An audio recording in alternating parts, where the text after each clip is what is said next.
of the president, we have the first vice president of our great institution, SS Surveyor and Valuer, John Boo O Ameabo. Please a round of applause for him. You're welcome, first vice. Next to the president is the second vice president of our great institution, SS Surveyor and Valuer, Victor Adekunle Alonge. Please a round of applause for him. You're welcome, sir.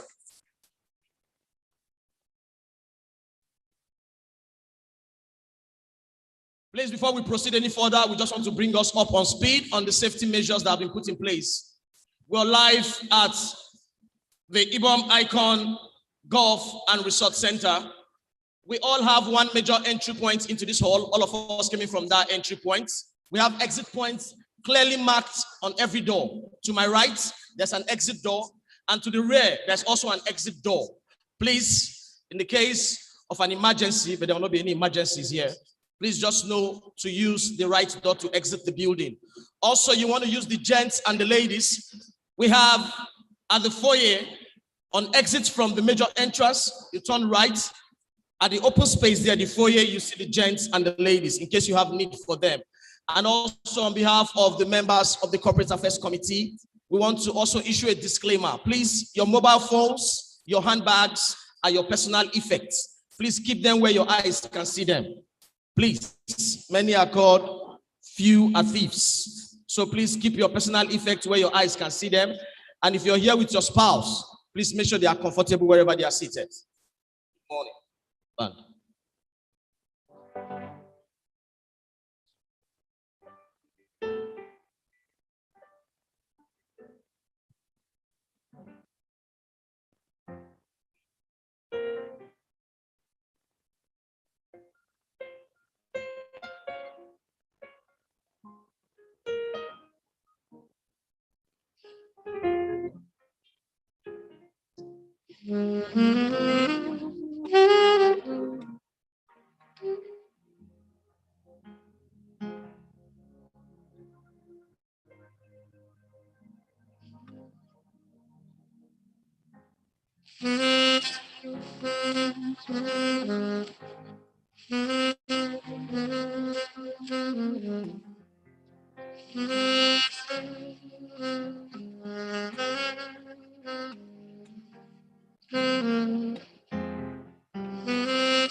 Mr. President, Your Excellencies, distinguished guests, while I wait for the main MC for this occasion, the chairman of the presidential media team, my boss, SS Surveyor and Valuer, Gary Kutu, I want to specially recognize the immediate past president of our great institution, SS Surveyor and Valuer, Sir Roland Enaya Abonta. Please a round of applause for him, sir. You're welcome, Mr. President.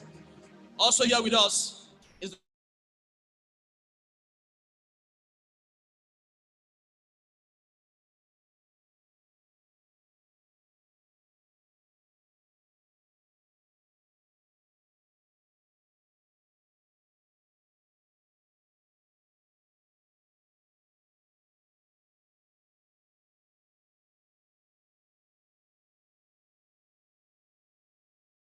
very own SS Surveyor and Valuer, Gesh Henshin you.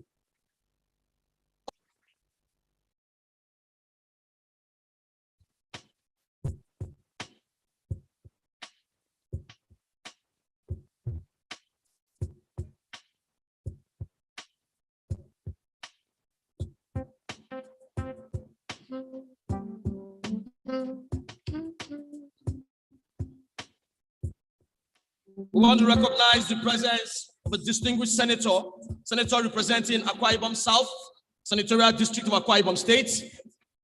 Her Excellency, distinguished Senator Dr. Mrs. Ekpenyong. Please a round of applause for her. Distinguished, you're welcome, ma'am. Please, can we put our hands together for the distinguished senator? You're welcome. We have here with us the past president of CIBN, Dr. Emmanuel Ikpe Michael. Please a round of applause. Chartered Institute of Bankers of Nigeria. You're welcome, sir. One of our sister professional body. We have the chairman, Nigeria Institute of Builders, Akwa Ibom State Chapter, Builder Oyimeng Esiat, who is representing the national president of NIOB, Professor Johanna Izam. You're welcome, sir.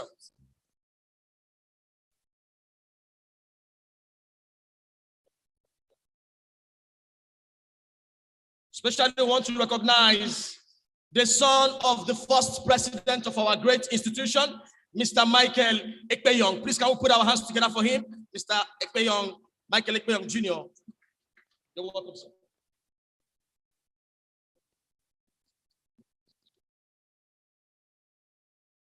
Also here with us, we have the Deputy Vice Chancellor, Academic University of Uyo here with us, representing the Vice Chancellor of University of Uyo, Professor Iwado Adoye, Professor Anthony P. Udo. Please a round of applause for Professor Udo. You're welcome, sir.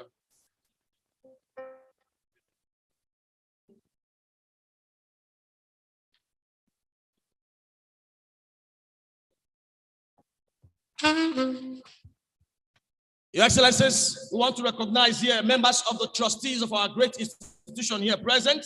We have SS Surveyor and Valuer Chief Emeka Onora. Please a round of applause for him. We have SS Surveyor and Valuer Professor Austin Otegbulu. Please a round of applause for the prof. Wherever you're seated, prof, we recognize you. You're welcome, sir. We have SS Surveyor and Valuer Otumba Bola Onabadejo. Please a round of applause for him. Also a member of our trustees. We have SS Surveyor and Valuer Ishaya Idi, a member of a trustee. Please can we put our hands together for all these lovely people? And also we have SS Surveyor and Valuer Boroni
of John Wood Ekpenyong. Please a round of applause for him. You're welcome, sir.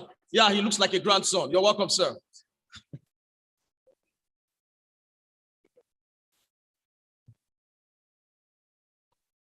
Also here with us are members of council. We have the Honorary National Secretary here with us, SS Surveyor and Valuer Shola Abeji. Please a round of applause for him. You're welcome, sir. We have the Honorary National Treasurer, SS Surveyor and Valuer Motiu Balogun. Please a round of applause.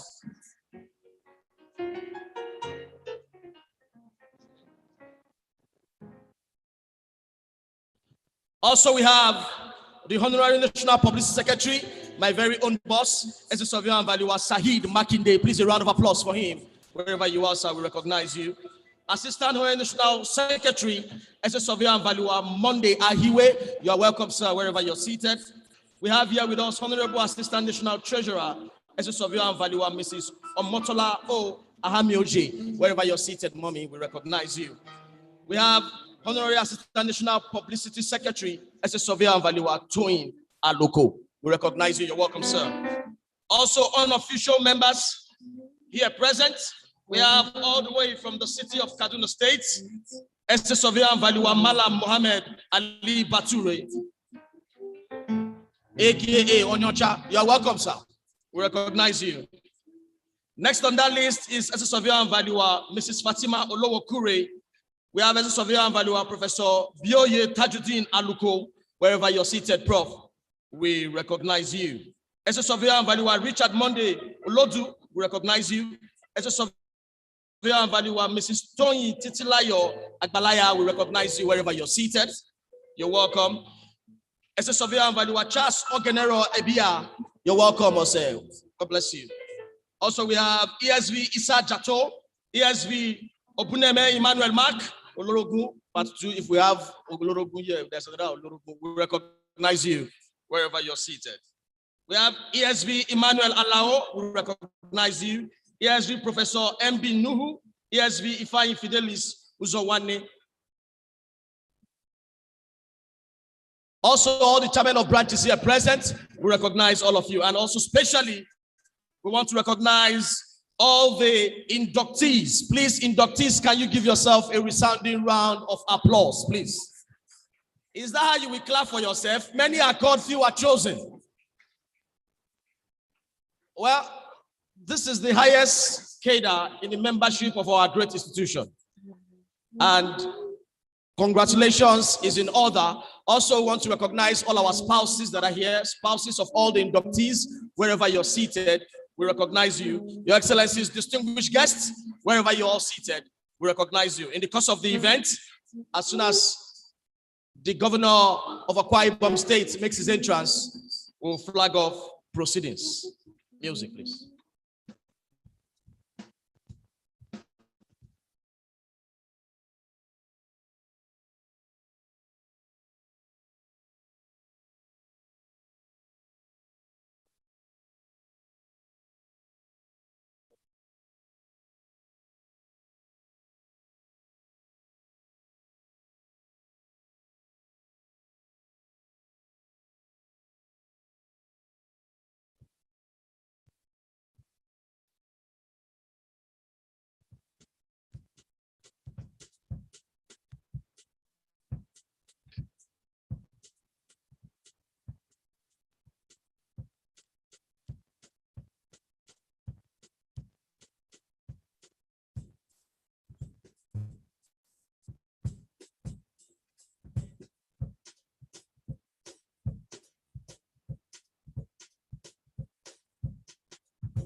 Thank you, band. Also here with us is the registrar of the board, SVABON, Barrister Ifeanyi Uzowane. Please a round of applause for him wherever you're seated. Iga Dionisi, you are welcome, sir. Mr. President, to establish the protocol for today's event, the 28th annual John Wood Ekpenyong Memorial Lecture, it's my singular honor to invite my boss, the chairman of the presidential media team of our great institution, SS Surveyor and Valuer, Gary Ikutu. Please a round of applause for him as he comes up to establish the protocol for today's event. Surveyors, please can we give him a resounding round of applause, please? Thank you.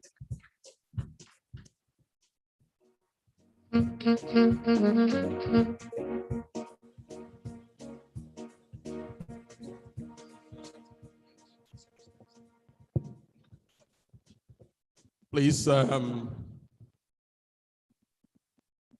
may I stand on every existing protocol here this morning? Good morning, Mr. President. All other protocols duly observed. It is my singular honor and privilege to be here this morning to establish the protocol of today's event. Just like my co-compare has just done the introduction, my humble self. My name again once more is Estate Surveyor and Valuer Gary Ikutu, the chairman of the presidential media team and also a fellow of the institution. Without much ado, I'd like to establish the protocols as follows. It is my privilege and singular honor to make welcome our great president of the great institution of the Nigerian Institution of Estate Surveyors and Valuers, Estate Surveyor and Valuer, Chief Sir Emma Okas Wike. Please put your hands together. I'm very much aware that we are still expecting the representative of the governor of Akwa Ibom State. The deputy governor, I'm told, is going to be here any moment from now. That's His Excellency, Mr. Moses Ekpenyong, MFR. The first vice president, Estate Surveyor and Valuer, John Boo Amayebo, is already here. Please jam your hands together for him. The second vice president, Estate Surveyor and Valuer, Adekunle Alonge Victor, is already here. The chairman of the board, Estate Surveyor and Valuer, Gesh Henshaw, is already seated here. Please put your hands together. And by the grace of God, the chairman of today's occasion is no other than Estate Surveyor and Valuer, Emeka D. Ele, the 20th president of our great institution. You're welcome, sir. And of course, the keynote speaker of today's event is no other than Professor Akpan H. Ekpo, FNES.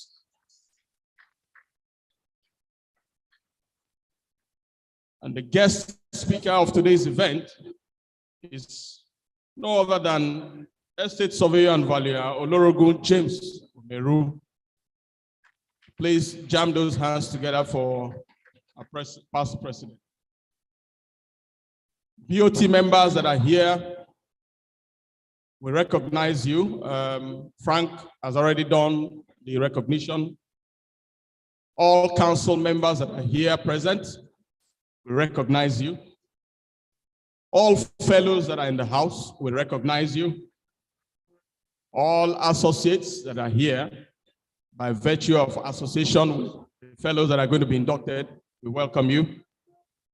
Invited guests, gentlemen of the press, distinguished ladies and gentlemen, we welcome you to the event of today, which is the 28th John Wood Ekpenyong Memorial Lecture. And of course, we are also tying it together with the Fellows Induction of our great institution. You're all welcome, ladies and gentlemen. Please relax, feel free as we kickstart the event shortly. Thank you.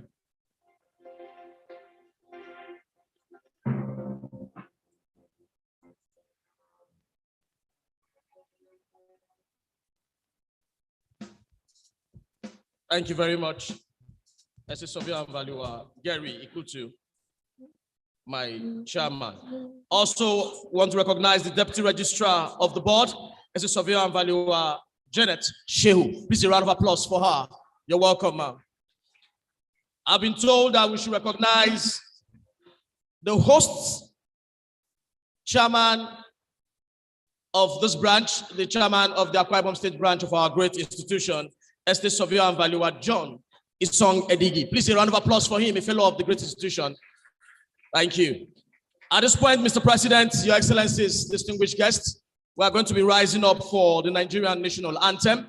Wherever you're seated, please, can we all rise up for the Nigerian national anthem? If you're seated in this hall, you are supposed to be standing. As soon as that is done, we are going to be reciting the second stanza of the Nigerian national anthem. It will be relayed on the LED screen just above so we can flow together. After the count of 3, we'll take the Nigerian national anthem. 1, 2, 3.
Thank you. While we remain standing, we're going to be reciting the second stanza. O God of creation. 1, 2, go.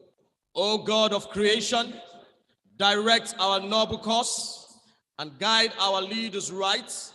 Help our youth the truth to know, in love and honesty to grow, and living just and true, great lofty heights attain, to build a nation where peace and justice shall reign. Everybody say amen.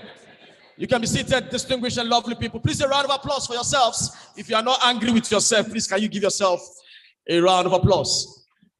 Well, my name is Esther Surveyor and Valuer Frank Oyakilome Richard, an associate of this great institution, popularly known as the only MC that is an Esther Surveyor and Valuer. Please, if you're not angry with me, give me a round of applause, please. Thank you.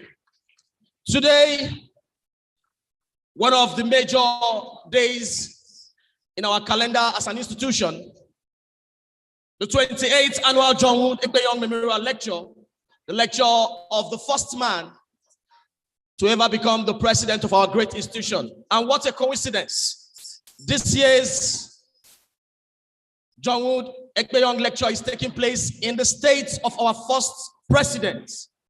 What God cannot do does not exist. Please a round of applause for yourselves.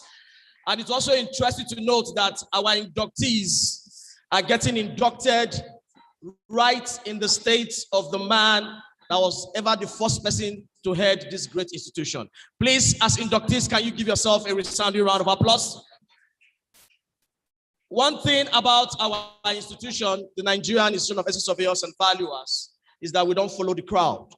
When somebody becomes a fellow, which is the highest cadre in our own membership of this institution, it means the person has paid his or her dues.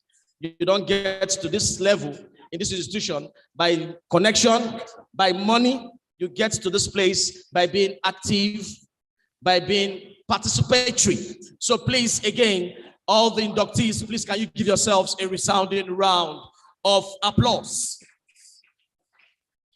Mr. President, Your Excellencies, distinguished guests, while we wait for the arrival of the Deputy Governor of Akwa Ibom State, a state flowing with milk and honey, Ekpankuko, and the rest of them, we want to invite to welcome us the branch chairman of Akwa Ibom State branch, Esther Surveyor and Valuer John Isongedigi.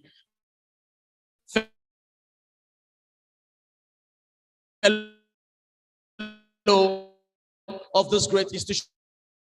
Please a round of applause for him as he comes to welcome all of us. Welcome, Chairman.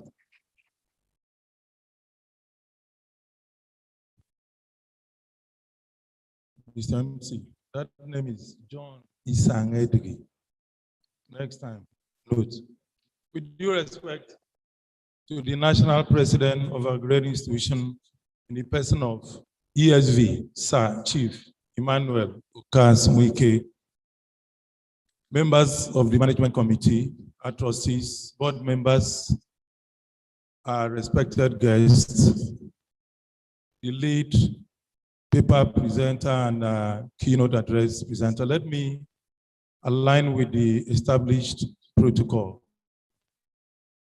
On behalf of the good people of Akwa Ibom State branch of Nigerian Institution of Estate Surveyor and Valuer, I sincerely welcome everyone seated in this auditorium. I must confess that the people of Akwa Ibom State are very happy to host this all-important event, celebrating the founding president, the first registered estate surveyor and valuer, an indigene of Okwiboku in its local government area is a thing of joy to our people.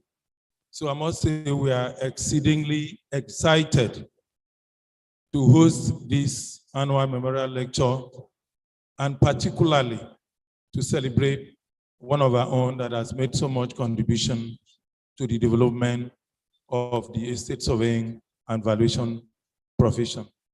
I want to particularly appreciate our national president for accepting to bring this all-important event to Akwa Ibom State. At the point we had lost hope, but by special grace, today we are hosting 28 John Wood Ekpenyong Memorial Lecture and Fellows Induction. It is a thing of joy to the people of Akwa Ibom State. So once again, I would like to welcome our inductees, I'd like to welcome our guests, particularly from Itu local government that have come to identify with the institution on this very auspicious occasion. I want to thank everybody for finding time to share with us this great moment of celebration. Thank you and God bless.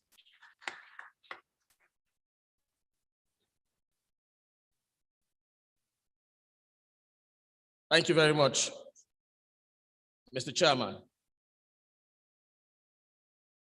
Coming up next is the address by the chairman of Board of Fellows of our great institution, Estate Surveyor and Valuer, Dr. Chuks Ire Okoli. Please a round of applause for him as he comes up to give his address. Fellows, let's put our hands together for him very well. This is the chairman of Board of Fellows. As a matter of fact, Chief Dr. Chuks Ire Okoli, only him is a Board of Fellows. Please a round of applause for him. Dr. Son.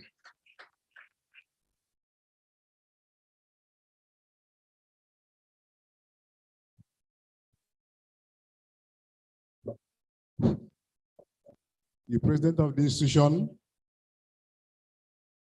first and second verse, I stand on the existing protocol established.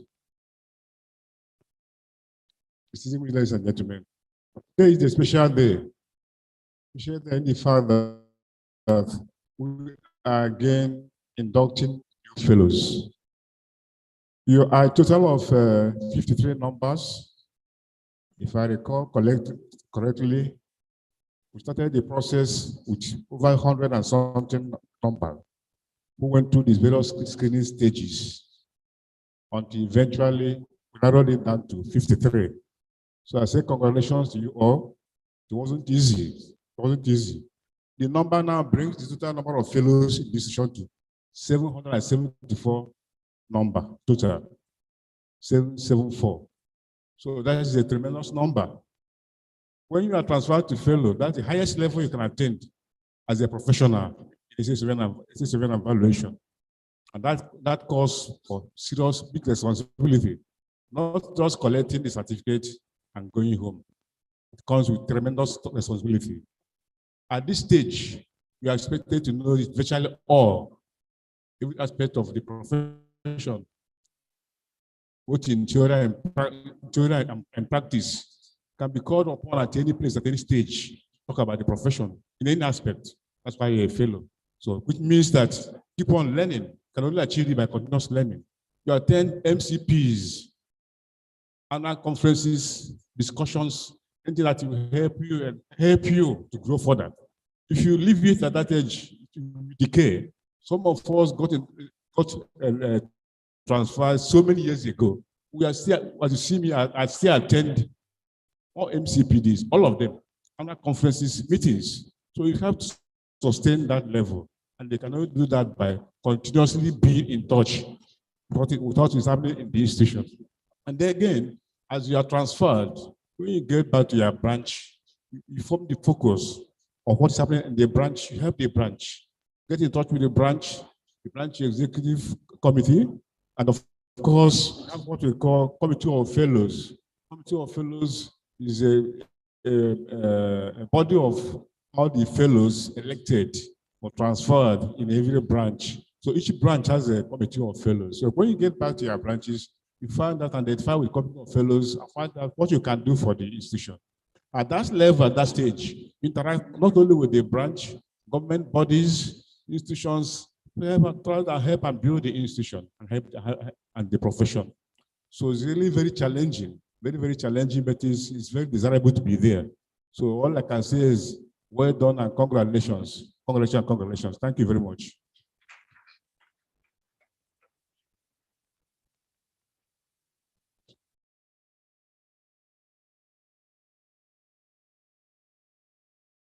Please, I'm sure we can do better than that. For our boss, the chairman, board of fellows.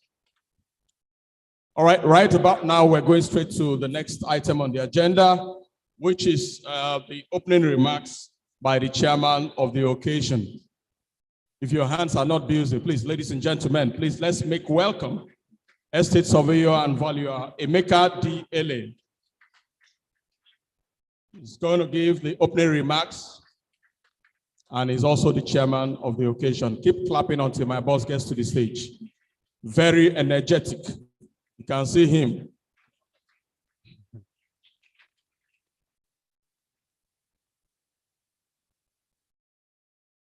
Thank you, our distinguished MC. Mr. President, our institution, the Maokas Wike, the first and second vice presidents, I must say that I'm very happy to be here.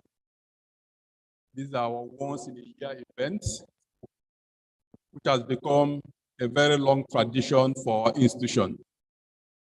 Permit me, because they are part of my primary constituency. Let me recognize our past presidents who are on that side, starting from the Asiwaju of Okeona, our 17th president, Chief Dosufa Tokun, and of course the chairman of our board and son of the soil, the Gesh Henshaw. Our guest speaker today, Odorogun James Omeru, and of course our immediate past president, Sir Roland Aponta. You know, we used to say in those days, if you want to clap, clap well. And for those of us who are fellows, you should really clap very well, because you're not yet fellows. It is not done until it is done. So if you want to clap, clap well. Let me also recognize the son of our first president, who is here to represent the Ekpenyong family, Mr. Michael Ekpenyong. I'd like to recognize you, and please give our warm regards to your family.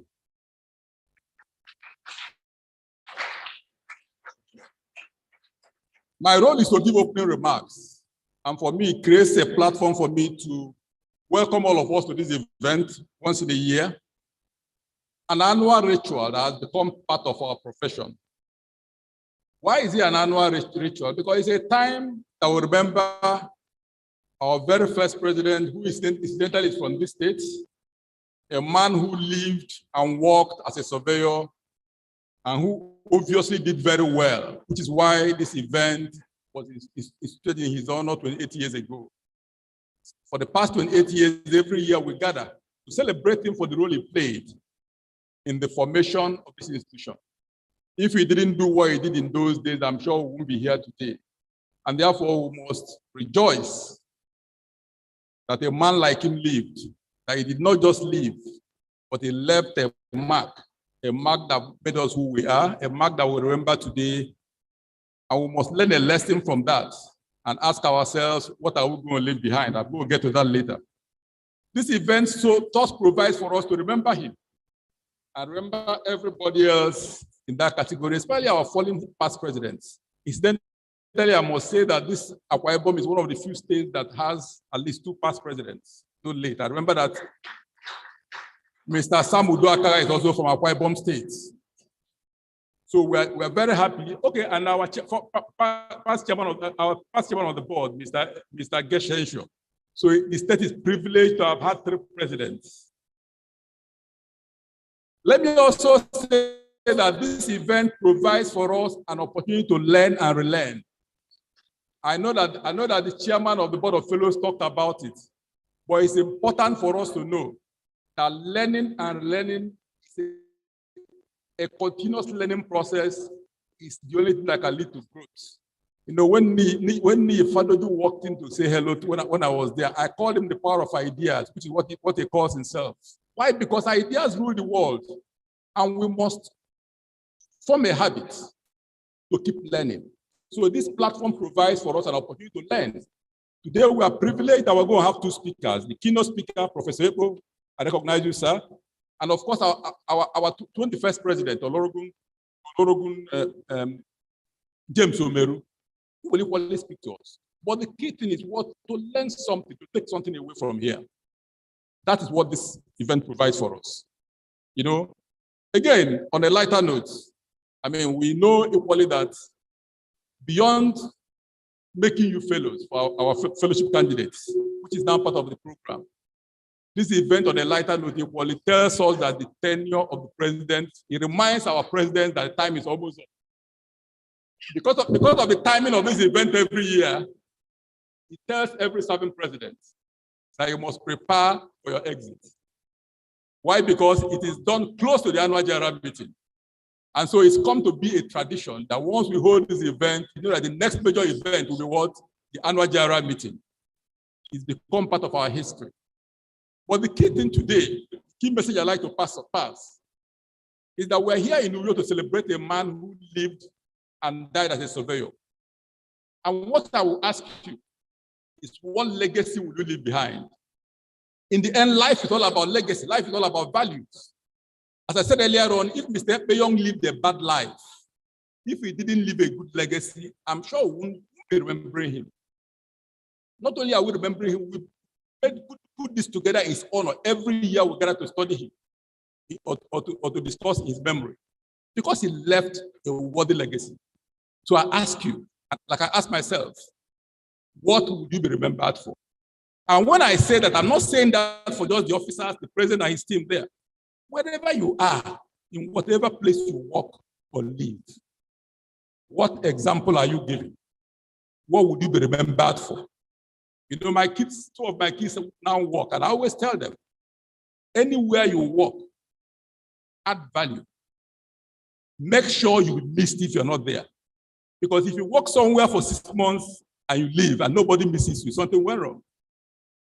And so I tell you, and I'm sure you guys all tell your staff, that you must add value to the firm where they work, because you pay them salaries. But I tell you that for a profession that gave you a license to practice, you must add value to it. You must wake up every day and say, what can I do to better this profession? It's not just carrying the fellowship tag and walking all over the place. I mean, like the chairman of the Board of Fellows said, there are 700 people, and so what? Out of that 700, 1 person, 2 persons, 3 persons will be distinguished. Who would that person be? So the key element, what we must learn, is the issue of legacy. And I tell you, now there are thousands of surveyors. It's just a matter of who you are and what people will remember you for. And more often than not, we mistake it for leadership. Of course, leadership is very good. And I enjoin you, those of you who can be leaders, run for elections and hold offices. That's the next stage, if you want to. But then it's optional. The key thing is, in where you are, in your small corner, in that office, as you meet your clients, do you practice based on our professional ethics? You practice in a way that those that deal with you will say, yes, this person is truly an essay surveyor and valuer. You practice in a way that will distinguish you from the quacks. You leave an example that they will say, what did that man study? I want my son to study that course. That is leaving a legacy. That is laying an example. And enjoying all our fellows today. As you take up the fellowship, which, like has been said, is the highest grade of our membership. You go know after this, there's no other place unless you hold political office. I encourage you. You have a choice to hang the fellowship banner or plaque on the wall, and that will be it. You gather dust, and I tell you, nobody. If you do only that, nobody will remember you. Go and think of all the great men who are remembered. They've done something. If you go to America, there have been how many presidents? Who do we talk about? You know, we talk about those that laid solid examples, those that left legacies. And I tell you, make no mistake about it. The life is for those who leave legacy, is the value you put on the table. What are the value propositions you leave? How will you be remembered in this profession? How many times is it that people will talk about you? Oh, if only Mr. A is there. Oh, let's consult this person. Let's talk to him. If we talk to him, I'm sure we'll get the right answer. That is the role fellows will play. That is the role all of us can play.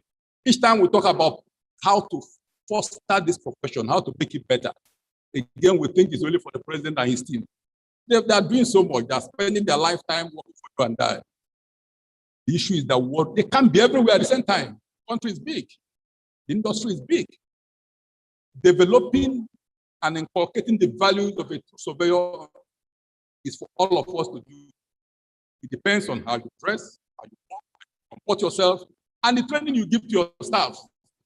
You know, the challenge is that we think that any staff we employ, that all we do for them is pay them salary if they work.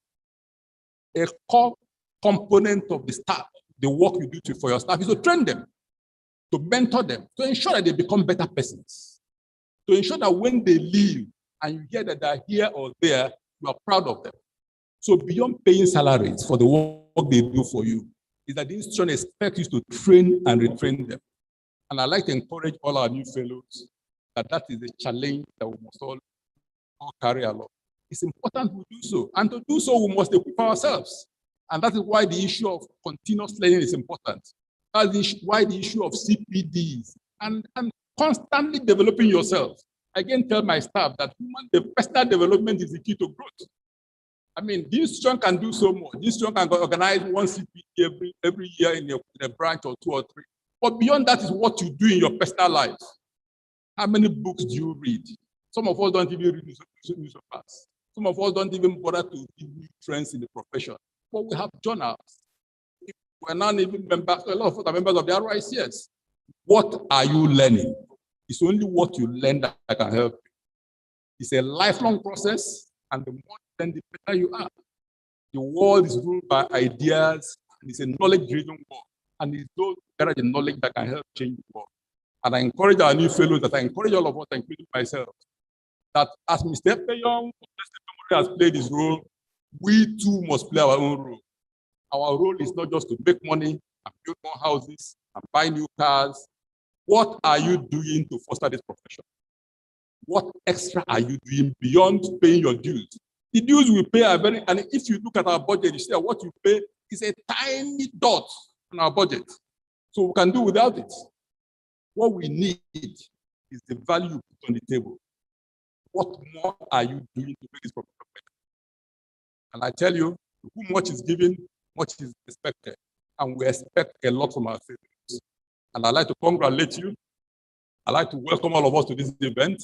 And my prayer all have a very wonderful event today. Thank you very much. You're welcome. He deserves a resounding round of applause. The 20th president of our great institution and the chairman of the 28th John Wood Ekpenyong lecture. Those of us that know him know that this is who he is. A man of results. One of the finest presidents this institution has ever produced. From the way he walks, his gait, you know that this is Surveyor and Value. Mikaele is one man that knows his onions. Once again, a round of applause for the chairman. Thank you very much, sir. Well said, well spoken. It's not enough to have the title. There should be an entitlement. Thank you very much, Mr. Chairman. Especially before we proceed, we want to recognize the presence of the executive chairman of its local government area council of Akwa Ibom State, Right Honorable Barrister Etetim Onok. Please a round of applause for him. You're welcome, sir. You're welcome, Mr. Chairman. Also, we have the paramount ruler and royal father of its local government area here with us, His Royal Majesty Edidem Dr. Edet Akpan Iyang. Please a round of applause for him. You're welcome, sir. You're welcome. Mr. President, Chairman, it will interest you to note that today in the city of Abuja, the Federal Capital Territory, the seat of power of this great country, a street is named after John Wood Ekpenyong, and that has been made possible by the action chairman of the Abuja branch, S. Surveyor and Valua Lancer Agaji, with all his escorts. Wherever you're seated, the Abuja branch S15 will recognize you for a job well done. Today, if you go to Abuja, all you need to do is just to put up a Google search if you want to locate the National Secretariat of our great institution. All you just need to put is just John Wood Ekpenyong Street. And trust me, you will not miss your way. Your Excellencies, to give goodwill messages on this auspicious occasion, I want to first of all bring the senator representing Akwa Ibom South Senatorial District to give her goodwill message on behalf of the good people of her senatorial district, Senator Dr. Mrs. Ekon Eyenekain. Please a round of applause for her. She comes up. We can do better than that. In the age and time where we are asking for 35% for women, Akwa Ibom is already ahead of the pack. Please a round of applause for her as she comes up, distinguished.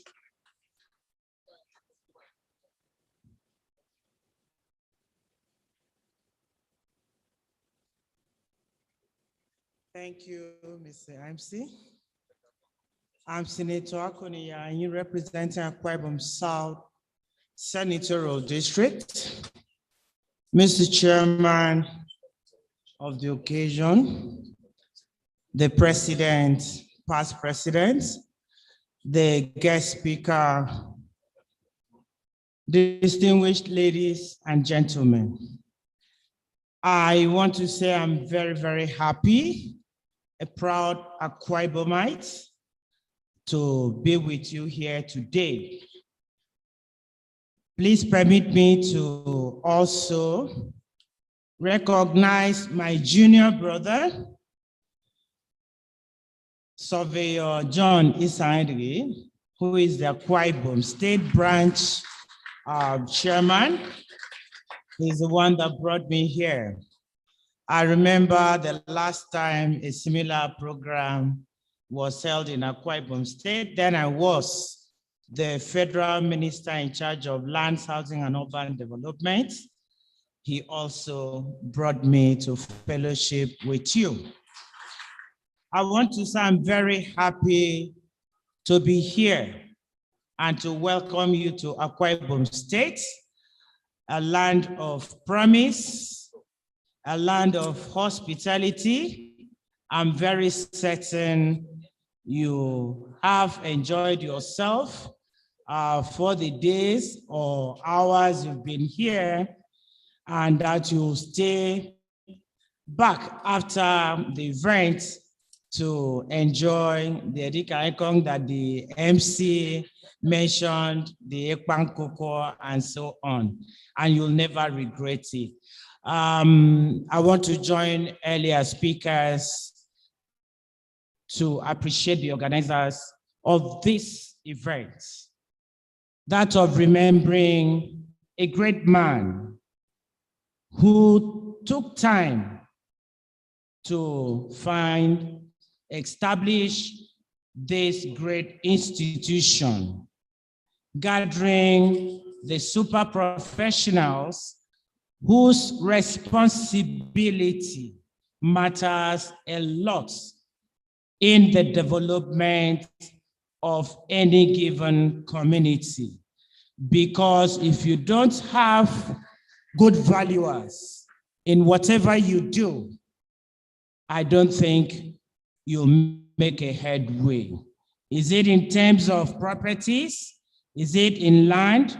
Anything that you need to do, if you don't put value to it, you will not know the worth of such a property, the worth of such a thing. And it's only estate valuers that can give this professional assessment.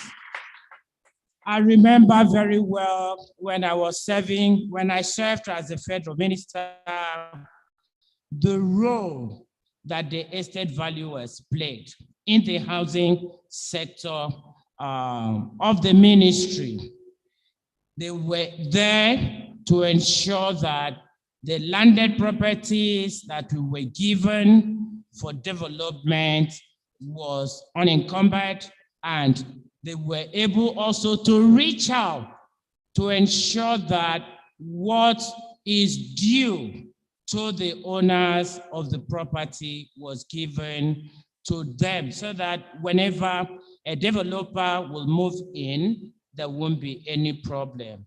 I want to say that you keep up with the good work, ensure that the institution lives to remember the good work of the founder that you are celebrating today. Once more, I want to say you're welcome. Let's enjoy Akwa Ibom State. God bless you. Thank you very much, distinguished, for that lovely speech. Next, good message coming from the Executive Chairman of its local government area of Akwa Ibom State, Right Honorable Barrister Ekpenyong Onuk, is going to be very brief. And after that, we're going to be having the Chairman of Nigerian Institute of Building to come and give their good message. Please, a round of applause for the Chairman as he comes up.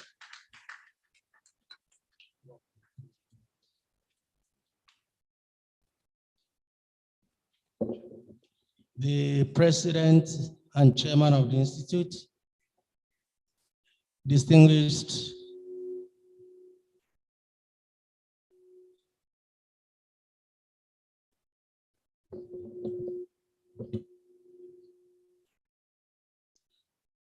it is indeed with great pleasure that I'm here to share in this very auspicious occasion, and on behalf of its local government area, to welcome all of you to this event. Let me sincerely commend His Excellency the Governor for the peace he has brought to bear in Akwa Ibom State, which makes it very possible for us to have a very free, hitch-free and peaceful conference as it is. I'm indeed very particularly elated to know that this memorial lecture is in honor of the pioneer chairman of your organization and a citizen of its local government area. Let ESP John Wood Ekpenyong, on behalf of the good people of its local government area, I want to register my gratitude to every member of this noble profession for instituting this lecture in its honor, for us to celebrate the life and the legacies of our very illustrious son. May I very humbly further suggest that to further eternize the pioneer chairman of your organization, a permanent monument, particularly in Akwa Ibom State, be erected in his honor. I must say I'm very happy and elated to hear that a street has been named after him in the Federal Capital Territory of this country, Abuja. I sincerely appreciate and express sincere gratitude to the prime movers of that great venture.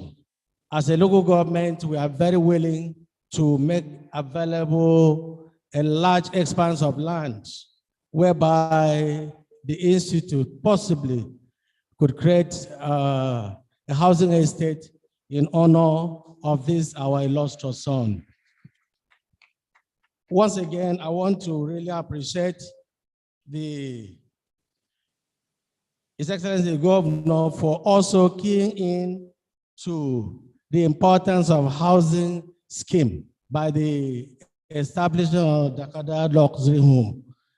I want to join my voice with all those that have spoken earlier to once again welcome you to Akwa Ibom State. We wish you a very comfortable, very enjoyable stay. At your convenience, you go around and enjoy the ambience of the city and appreciate what God is doing in our state. Once again, thank you very much. I wish you a very successful deliberation in your conference. Thank you. Thank you very much, Mr. Chairman, Itu Local Government Council of Akwa Ibom State.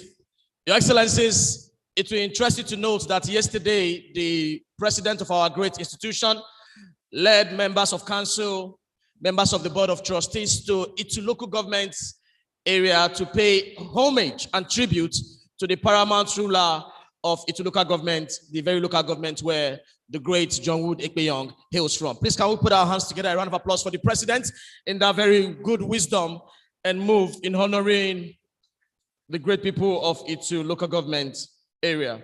We have the chairman of Nigerian Institute of Architecture, Akwa Ibom State chapter, representing the president of the Nigerian Institute of Architects, our sister body, architect Dr. Enobong Ekwe. Please, a round of applause for her. You're welcome, ma'am.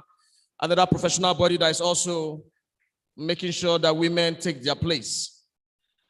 Before we proceed with other goodwill messages, it's my singular honor to invite the representative of the Ekpenyong's family, happens to be the son of John Wood Ekpenyong, Mr. Michael Ekpenyong, to come and give their goodwill message. Please, can we give him a resounding round of applause, please? That is the son of the great John Wood Ekpenyong. Every assessor, surveyor, and valuer should clap better than the way you're clapping now. You're welcome, sir.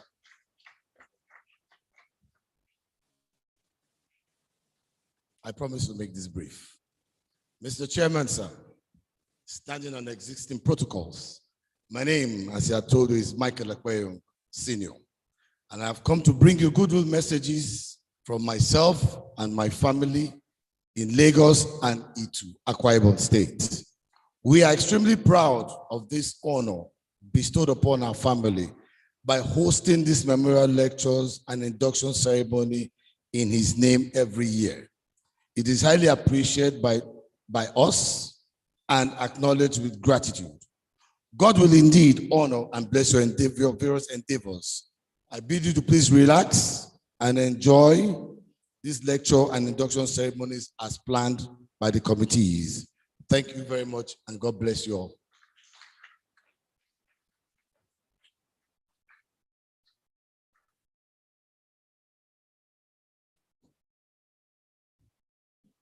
Just so you know that the Ekpenyongs are not giving to too many speech. They are very action-filled people. Please, a round of applause for them. Thank you very much, Mr. Michael Ekpenyong. But while we wait for the citation of the man that will be doing justice to today's theme, statutory valuation, we want to bring up to give their goodwill message a sister professional body to our great institution, Elder Unyimen Esiet, the chairman, Nigerian Institute of Building, representing the national president, Professor Johanna Izam. Very short and sharp and straight to the point. Please, a round of applause for him. You're welcome, sir. Thank you very much. The president of NIESF and his council, chairman of the occasion. My title is not elder, but is builder. I suppose the MC, who is also an estate valuer, should know that. I stand in for the president of the Nigerian Institute of Building, Professor Johanna Izam, who is unavoidably absent today, not as a slight to this sister professional body, but because he is also the Vice Chancellor of Plateau State University. So in as much as he had wished to be here today, but he could not make it because of other pressing matters. He had asked me to ably represent him. I want to congratulate you and to also pay our tribute to the founding father of this sister professional body. We are very much in tandem with the Nigerian Institute of Estate Surveyors and Valuers because we are very close. If builders don't build, the estate valuers won't have what to value. And if estate valuers don't value, we will not have what to build. So we are in good relationship, and this relationship will continue. And we are here, and we send our goodwill to you, and we ask, I'm from Akwa Ibom, I'm the chairman of the NLB chapter in Akwa Ibom, so I'm also asking you to enjoy yourself, like my sister senator has asked you to do. Please feel free and enjoy yourself in Akwa Ibom. Akwa Ibom is a place that everybody will want to come. So take your time and enjoy yourself and make yourself very comfortable. Thank you very much. You're welcome.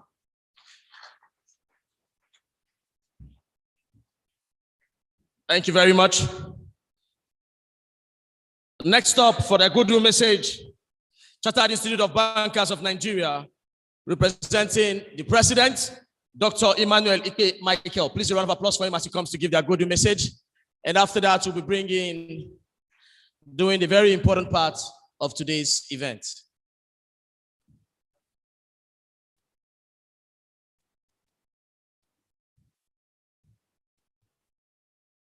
Good morning, all. The chairman of this occasion, the president of this profession and institution, all guests, fellows, and every other person that is here. Bankers can succeed in their financial intermediation function. That is the function of lending to businesses and individuals, and where there are valuers. You know, when you are lending, you depend more on collateral.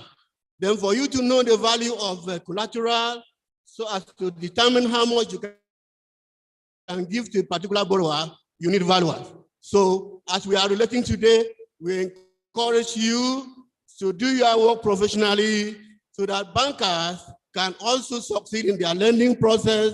And that being done, the economic development of Nigeria and individuals will be a successful event.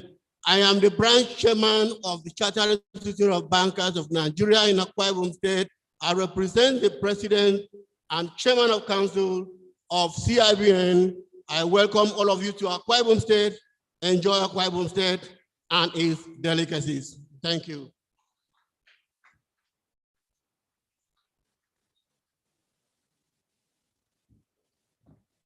Thank you very much. Please, for want of time, we're just going to go straight to the keynote speaker. Permit me to introduce the keynote speaker to you right away for his citation. Please, sir, can you be upstanding, sir? Professor Akpan H. Ekpo, FNES, is our keynote speaker for today's event. Ladies and gentlemen, please make welcome the keynote speaker of today's event. Jam your hands together for Professor Akpan H. Ekpo.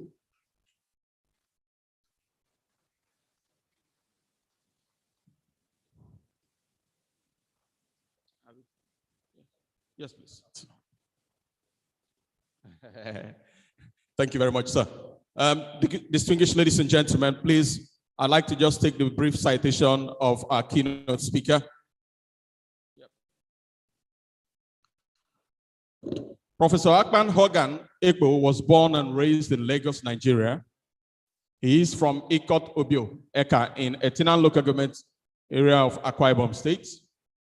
After completing his secondary school education with flying colors, he proceeded to the USA for further studies.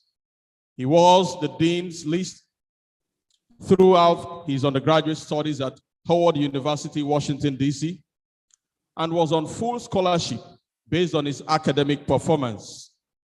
He obtained a BA Hons cum laude in economics in 1976 to 1977.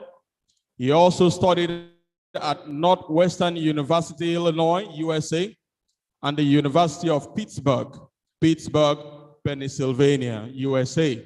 He has PhD economics and PhD business admin. He did his postdoctoral executive education at Harvard University. He also attended executive programs at University of Oxford and World Bank Institute, Washington, D.C. He has lectured in several colleges and universities in the US, Nigeria, and Africa. He has held several positions in the academia, including Vice Chancellor, University of Uyo, and now Akwa Ibom State University. Professor Ekpenyong has published over 200 articles in referred journals, chapters in books, and other recognized research outlets. He has published 8 books and edited 3. He is a consultant to several national and global institutions and has been a visiting scholar to both the World Bank and the IMF at various times. He belongs to several professional associations in Nigeria and abroad. He is a fellow of the Nigerian Economic Society and was once its president. He has advised all levels of government in Nigeria, municipal, state, and federal. He chairs and is a member of the board of several public, private institutions and think tanks in and outside Nigeria. He was chairman, Ministerial Advisory Committee, Federal Ministry of Finance, Abuja, non-executive director of the Central Bank of Nigeria, and its Monetary Policy Committee, MPC. Presently, he is a member of the Board of Economics of the Federal Government of Nigeria from 2015 to 2019. Academics, mostly economists within and outside Nigeria, have published 2 books in his honor. Number 1 is The Fiscal Policy Management in Nigeria, 2016, and number 2, The Dynamics of Africa's Economic Development, 2018. He is the immediate past Director General, West African Institute for Financial and Economic Management, WIFEM, owned by English-speaking central banks of West Africa, and presently Professor of Economics, Public Policy, University of Uyo, Nigeria. Ladies and gentlemen, he is married to Reverend Mrs. Njeri Mbaka Ekpo, one-time Deputy Registrar, University of Uyo, and they are blessed with children and grandchildren. For details of his profile, please check out www.akpanekpo.com. Ladies and gentlemen, I present to you our keynote speaker, Professor Akpan H. Ekpo, FNES. You're welcome, sir.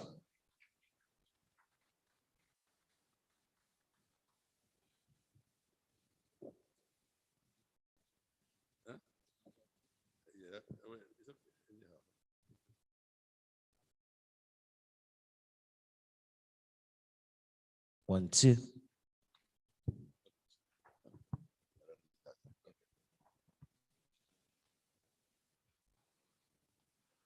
Thank you very much.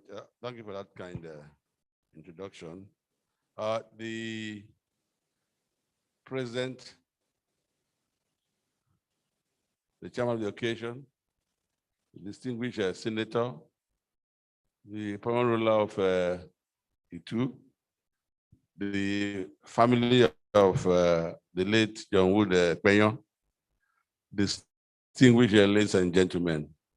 Before I start, I want to thank the surveyors and estate valuers for inviting me to give the keynote address this August occasion. Let me put on record my appreciation the way you've honored our son, John Wood Ekpenyong. I really appreciate it. It's not that common in our country for associations to honor someone. You've done very well. And for what you've done to him, may it also be done to you all. Now, I'm not a surveyor or estate valuer. I hope you know that. I'm an economist. And my economics is not, I was trained in the traditional economics, let me put it that way. But my perception, my tendency in that field is towards the left. So, so the things I'm going to say, some will be new, not new, maybe new to you, some you've had before, and some will be very controversial. And I have no apologies. Yeah, because we live in a system that we live in very trying times. So my topic, what I've chosen today, because I asked for a topic I wasn't given, is governance, leadership, and economic performance in Nigeria. I don't know how long I have, but I intend to be very brief since time is well spent.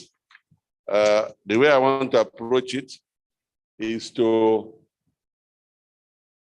look at the issues of governance and leadership in our country, at least the concepts, then look at the performance of our economy in recent times, and then allow you to make your decision as to the way forward. I have my own decision, but you make your own decision. Sorry, I didn't have a PowerPoint presentation. I had planned to do one, but I wasn't sure there'll be a slide for me to present that.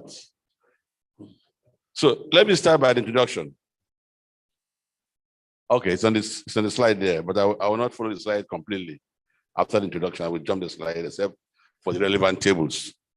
Nigeria, as you all know, has existed for 61 years as a politically independent country. She has experienced both military and civilian rule. Looking at her history, the military has ruled for 30 years, while civilians have also governed for 30 years. Also, though both have breaks in between. The civilian regime tried both parliamentary and presidential forms of government. The present form is presidential, pattern almost like that of the USA. On paper, the country is a federal system, but in practice, it is almost unitary.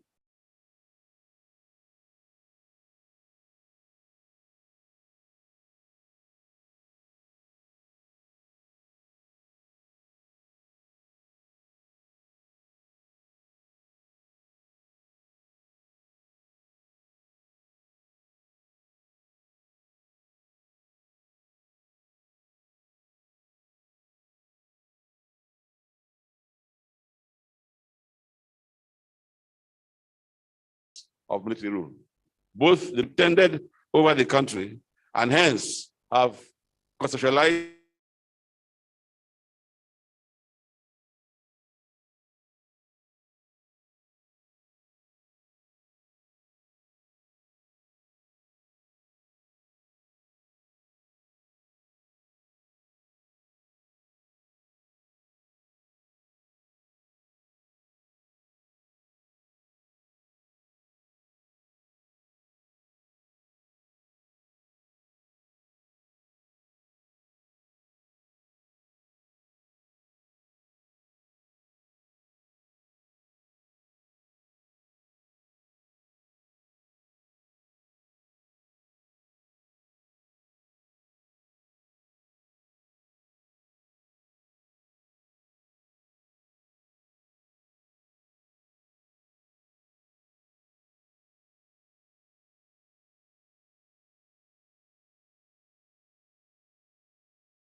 Nigeria today or after the founding fathers. Those are two very important concepts. The next one I want to look at is the issue of development. And this is very important. There's a lot of confusion about development. I feel now that they've brought in some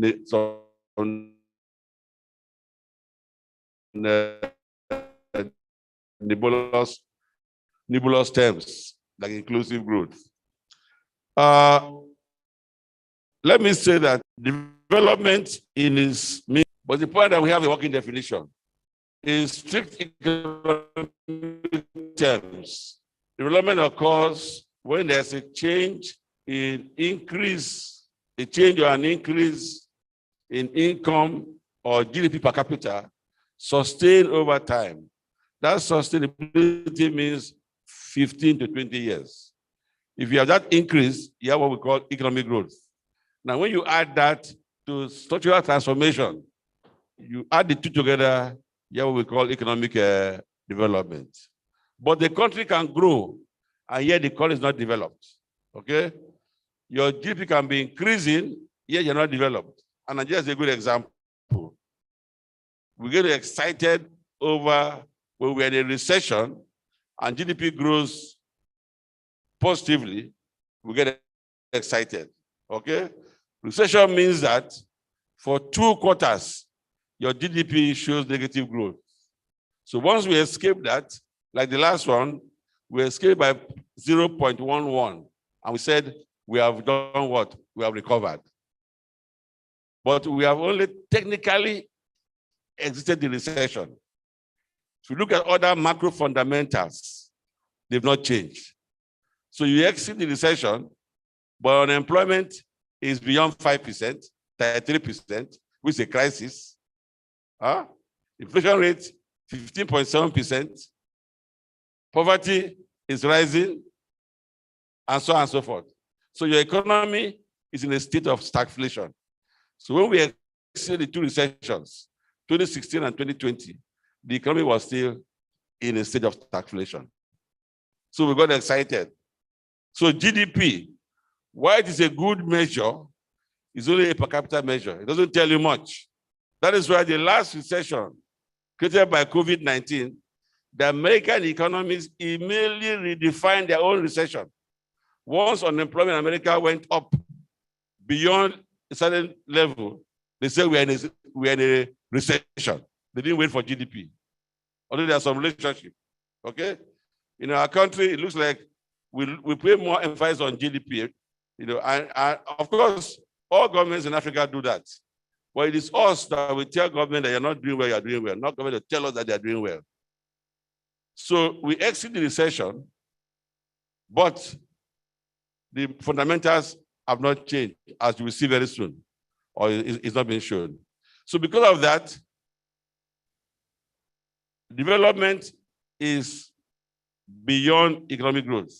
So even if you are growing, but unemployment is rising, inflation is rising, you don't have quality education, you have gender problems, you have security problems, that economy is not growing, it's not developing. But the irony is that if you don't grow, you can't develop. Okay? But you can grow and not be developed. So if you have to grow and be developed, you have to grow double digit and sustain it for about 15, 20 years to have a dent on poverty reduction. China grew more than 35% for over 20 years. Closed their borders. And when they opened their borders, the world was taken aback. It was sustained. If you look at Nigeria's growth trajectory, which are the people have the growth trajectory, you see that we were growing. At times, we were even growing more than our population growth.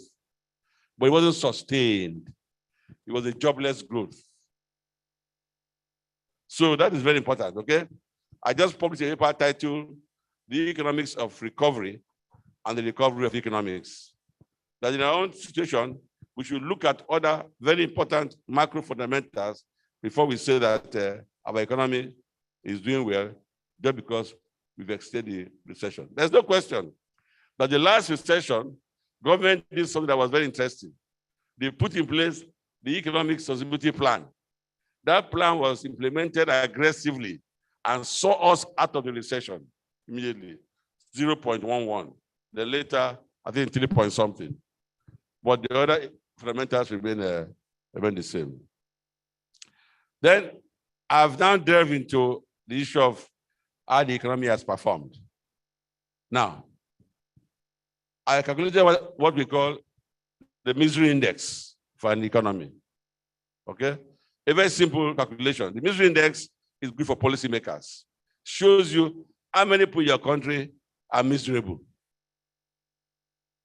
I look at the macro fundamentals. Okay? When I did that for Nigeria, it's in the table, if it's shown there, you will see that over time, the misery index, if it's shown there, I think I've seen it. The misery index kept rising, and by 2021 or so, it was about 80%, which confirms that only 20% Nigerians are enjoying the basic needs of life. Okay? Except last week. Before last week, Nigeria was seen as the poverty capital of the world. Then also, what we call multi-dimensional poverty index. So that misery index confirms, okay? Maybe us here in this audience may not be part of it, but given a large country, it's not far, they're not far from saying that the poverty, misery index has been rising. Also, poverty incidence has been rising. But in the Nigerian case, the poverty incidence is more of income poverty, not multi-dimensional poverty. That also has been rising. Then also, I calculated what we call economic performance index. Now, that index, you have to score 80% to have performed averagely. If you look at the table, the last column there, the EPI, that's the economic performance index, from 2008 to 2020. Before I came here, I did work out to 2021. We're not doing well at all. We have to be honest. On the average, we're about 65% on the average during that period. And you need 80% to have performed satisfactorily, okay? This is done by the IMF and by others. Not just, it's nothing strange about it, okay?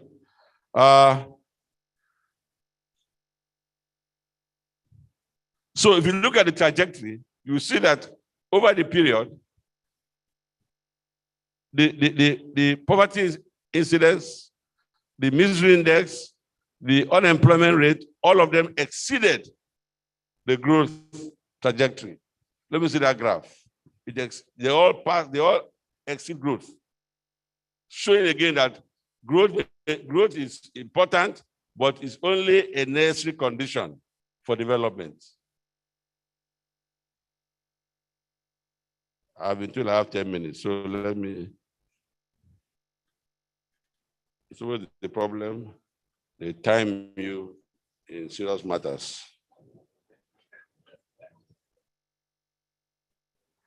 So the bottom line, when you read the paper, is to see that the economy is not doing well. There are reasons for it. Several reasons for it, okay?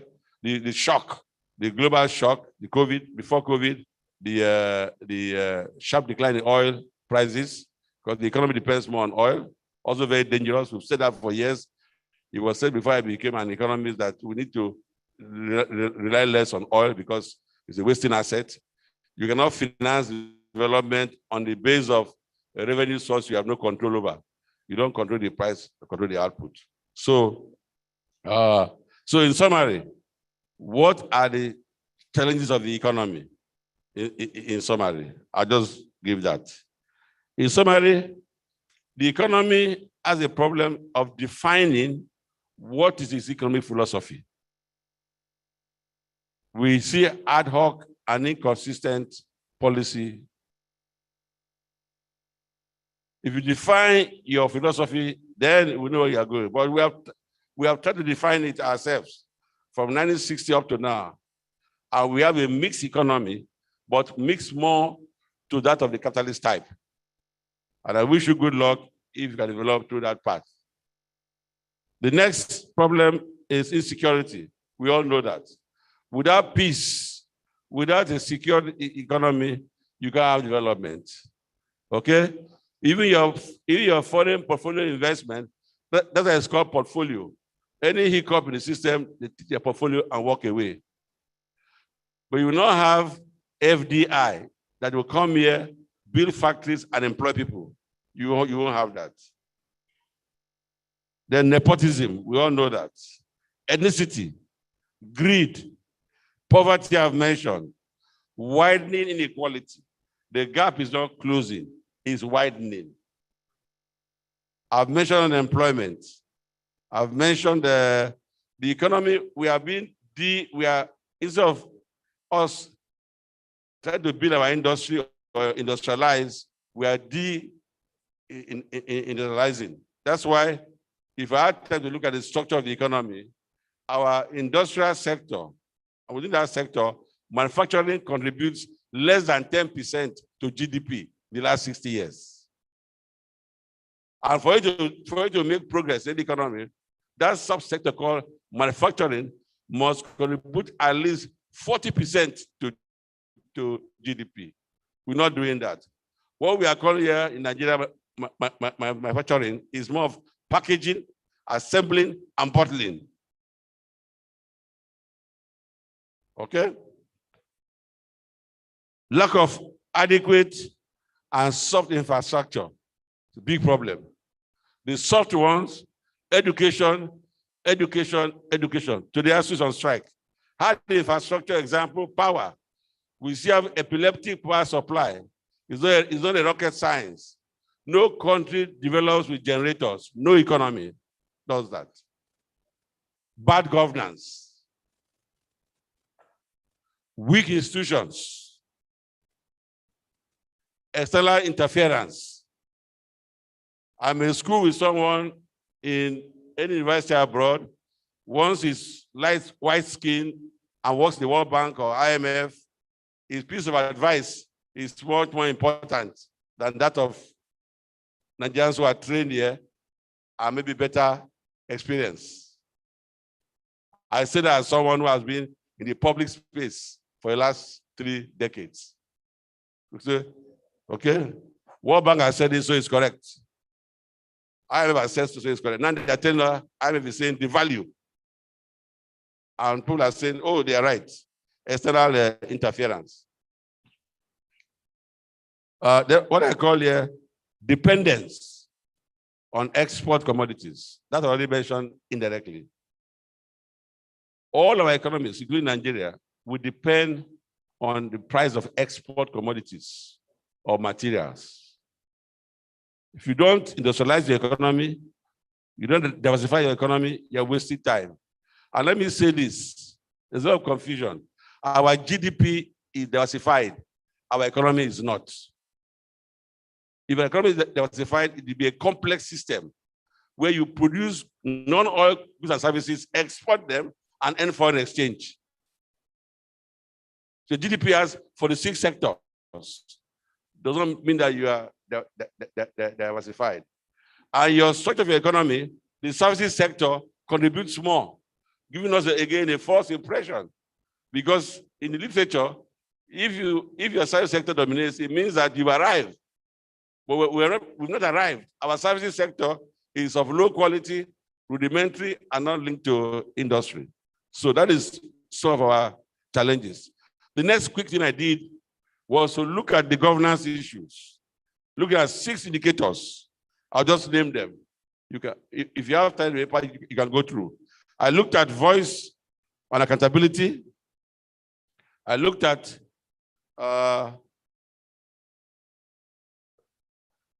voice and accountability, political stability and absence of violence, government effectiveness, regulatory quality, and rule of law, control of corruption. Those are the 6 indicators to see whether within governance you are doing well. And we looked at that vis-a-vis some countries in Africa, South Africa, Egypt, Ghana, Togo. We compared ourselves with those countries. And of all those indicators, we are performing below those countries. Below those countries. I use graphs to show those, okay? And that will not surprise you, but we are performing below those countries. So I wish you take time to look at what we've done. Then I looked next, very briefly, what is your role as professionals? Yes, you are surveyors, valuers, and you are doing very well in your profession. But your role must go beyond that because you live in a wider society.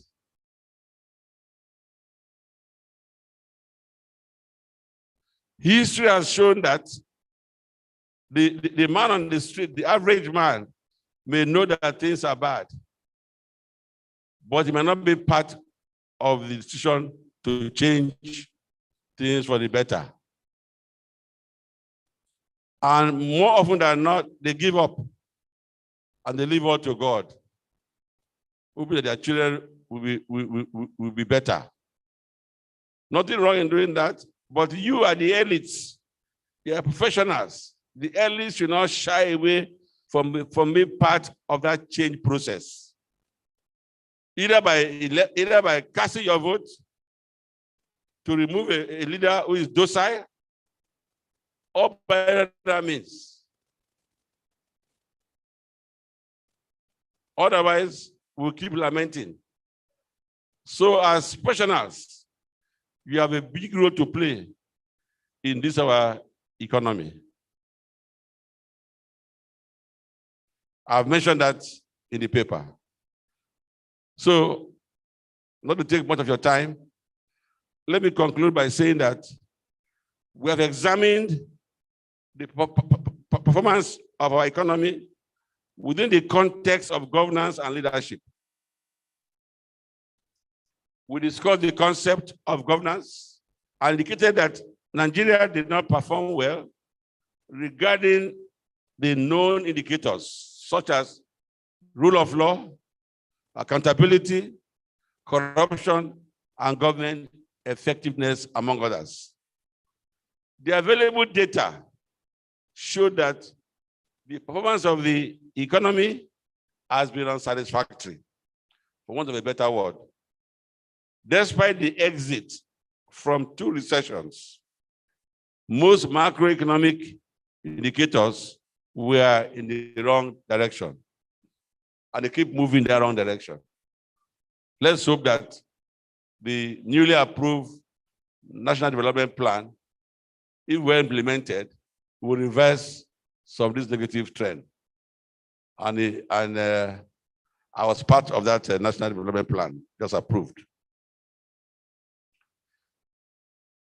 So the economy in the last 15 years is characterized by high rates of unemployment, inflation, and rising misery index. The security situation is not conducive to both foreign and domestic investments. As professionals, we must be part of the change process by insisting that the leadership governs well, given the country's resources. At least 80% of the citizens should not lack the basic needs of life. We have analyzed the performance of the economy, but our major task is to change it positively for now and future generations. Thank you.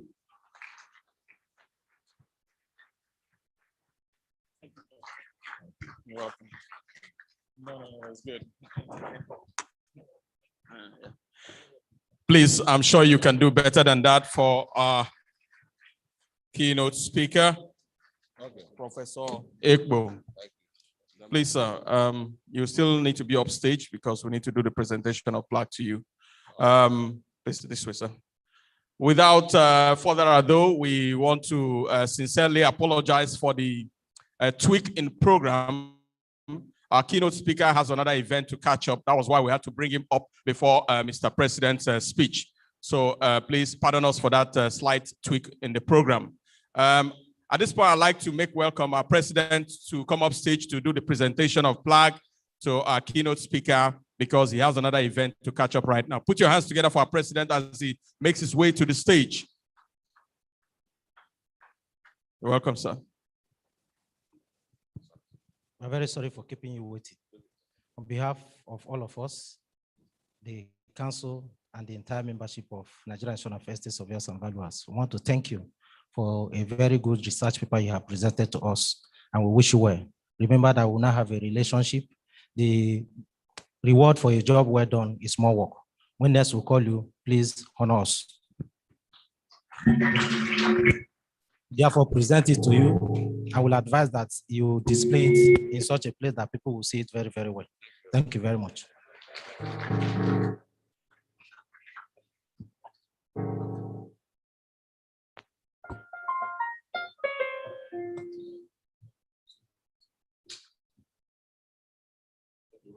Yes, please.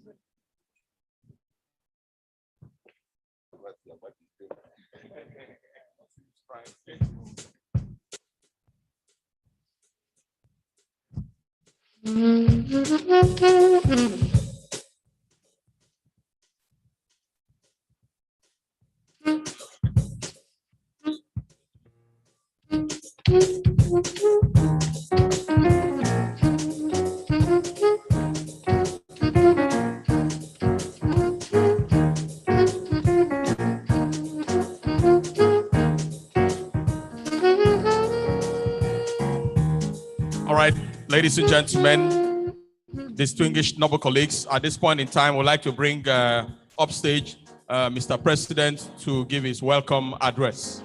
Please put your hands together for our President, Estate Surveyor and Valuer, Sir Chief Emmanuel Okas Wike.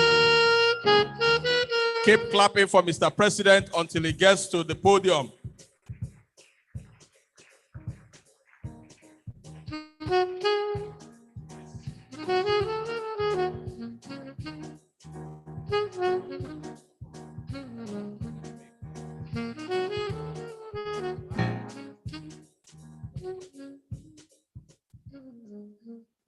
The first vice president, the second vice president, the chairman of the occasion, the chairman of our registration board, the immediate past president, the other past presidents here present, members of the board of trustees, distinguished senator, the local government chairman, His Royal Majesty, members of council, fellows of the institution, associates of the institution, noble colleagues. Let me first of all apologize for starting late. And let me also say that when we come to ceremonies like this, we should try as much as possible to control our tempers. It is very unfortunate that the deputy governor of Akwa Ibom State sent an advance party. And because of the utterances of some of us, they have to leave. And that does not take good of us. We are noble colleagues and we should behave like noble people. And I'm not happy about it and I must speak my mind. It's very unfortunate that estate surveyors and valuers will make utterances before guests that we invited. We spent time, we spent months for us to be able to get the governor to accept us. We know the relationship between the governor and members of Akwa Ibom State branch. And we've been trying to see how we can relate that particular issue.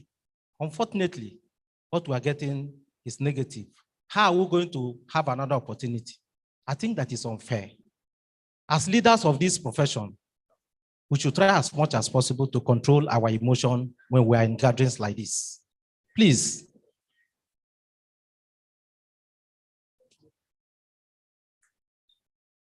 First, I want to thank the governor and people of Akwa Ibom State for opening their doors for us to host this event. I can say that Akwa Ibom State have had the president 3 times in this state for the past 2 months. We are here. Thank you very much. Thank you. It's even the guests that are clapping for me. Estate surveyors and valuers are no longer clapping. Don't worry. I have 82 days to go. After 82 days, another person will come. But these 82 days, I will use it very, very well.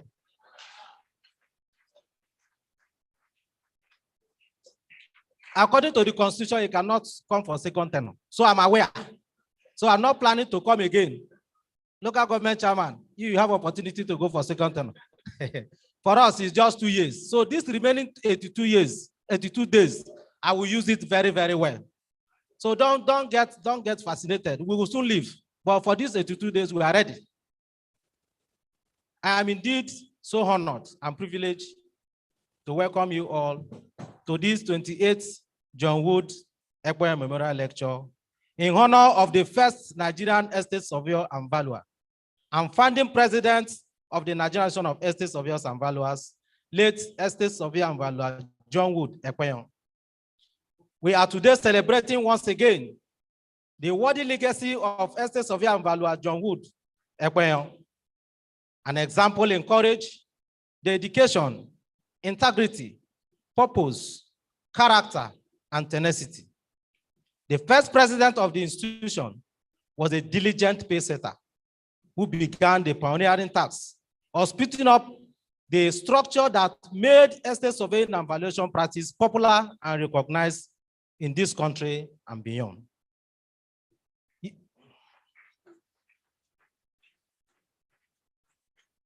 Let me remind us what the chairman said. If you want to clap, clap. Year 2022 marks the 53rd anniversary of the founding of this great institution that over the decades has produced thousands of estate surveyors and valuers and imparted the nation's development in many ways. He gave his all to the profession till he breathed his last. On this note, can we please rise for a minute silence in recognition of John Wood Ekpenyong and other past presidents and other leaders of our institution.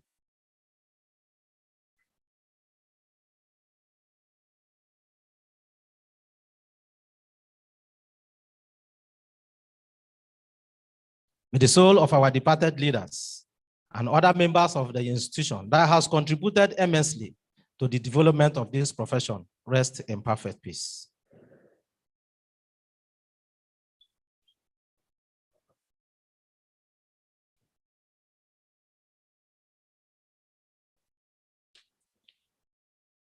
Since the inception of about 28 years ago, John Wood Ekpenyong Memorial Lecture has been a robust and intellectual event deliberately tailored to address the challenges and prospects of the real estate industry, with rich recommendations to the government, the private sector, and other stakeholders within and outside the country. This year's edition is not going to be an exception. The theme of today's lecture is statutory valuation. I have implicit confidence in the ability of our 24th president, Estate Surveyor and Valuer Olorogu James Omeru, to do justice and thorough analysis of the subject matter and provide solutions to the challenges estate surveyors and valuers encounter in carrying out statutory valuation as it relates to the valuation for the purposes of stamp duty, property gains tax, compensation, rating, and others, and probably dive into the encroachment of this area of our competency by non-estate surveyors and valuers, professional scavengers. Estate surveyor and valuer James Omeru is a dogged fighter for professionalism who would go the extra mile to protect the heritage of the profession. I vividly recall his call to the members of this institution while addressing a mandatory continuing professional development NCPD section during his tenure as the president of this institution, to broaden and sharpen horizon by reading deeply, stressing that we cannot afford to commit blunders in the course of doing our jobs as estate surveyors and valuers.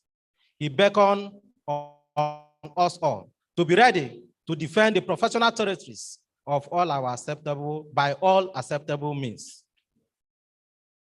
Noble colleagues, ladies and gentlemen, let me, on behalf of the council and the entire membership of the Nigerian Association of Estate Surveyors and Valuers, also thank our keynote speaker that have just left because of another engagement for accepting to speak to us today and believing that we have learned from his presentation.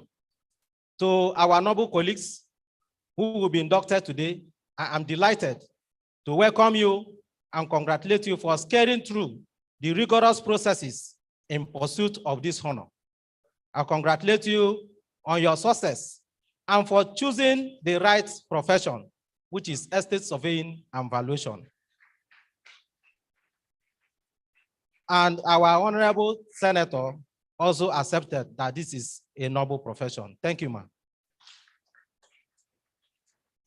I welcome you all to the highest class of membership and professional qualification of our noble profession. I acknowledge your determination and hard work over the past 10 years, even as I rejoice and join you to savor the aroma of good success round about you. The hallmarks of a true professional are special knowledge, competency, ethics, and integrity. The absence of these attributes has been the cause of many disasters in Nigeria. I challenge you as new fellows to remain committed to the continuous acquisition of knowledge and to exhibit at all times the quality of good conduct, integrity, honesty, and devotion. Nigeria needs honest estate surveyors and valuers, rendering honest consultancy and other professional real estate services. It is a disservice to the institution and to the nation as a whole for any noble colleague to knowingly act otherwise, because the act of one person can also rub on the rest of us. So whatever activity you're doing, remember that your action and inaction will also affect the institution and not only you. Therefore, you must also remember the motto of the institution, which is honesty and devotion. The honor conferred on you today requires absolute compliance to professional ethics and standards of practice, total commitment to the aims and objectives of the institution, mentoring and counseling the younger members of the profession accordingly. And let me use this opportunity to congratulate class 2021 fellows. Yesterday was the first time that fellows who are to be inducted came together and had a dinner with their family. May you put your hands together for yourselves. It is expected of you to continue to show quality leadership to other members of the profession, especially the young ones, and explore the practice for the benefit of mankind. I pray that God Almighty will continue to endow you with wisdom, knowledge, and understanding, and most importantly, grace to continue to impact positively on the profession and promote national development. I charge you to always contribute to policy issues and generate ideas for the progress of the institution and the nation. And like I said yesterday, it is not just good to always criticize. At times you criticize and provide solution to some of the criticism, because that makes you a professional. We say the country is not doing well. What are our roles as professionals, estate surveyors and valuers? What have we brought to the table to show the government that these are the things they need to do and they need to do it well? Let us just not criticize the institution. Let us not just criticize the leaders. Let us also provide solution on some of the things we think are not going right. Join other fellows and members in building the institution of our dream. The institution will continue to count on you for support for its developmental projects. It is time to ask yourselves, what will I do for the Nigerian institution of estate surveyors and valuers, and not with what the institution will do for me? Let me seize this opportunity to congratulate your spouses and your family members for supporting your aspiration of attending this prestigious class of membership of this institution. And remember that you are now an elder of the institution. There are some of the things that you did before as an associate that people will overlook. But now that you are a fellow of this institution, please, we want to plead with you that you try as much as possible to be a good example for the incoming estate surveyors and valuers. On behalf of the council and the membership of the Nigerian Association of Estate Surveyors and Valuers and all our invited guests, I want to congratulate you all and I wish you well. Long live the Nigerian Association of Estate Surveyors and Valuers. Long live the Federal Republic of Nigeria. Thank you and God bless you all.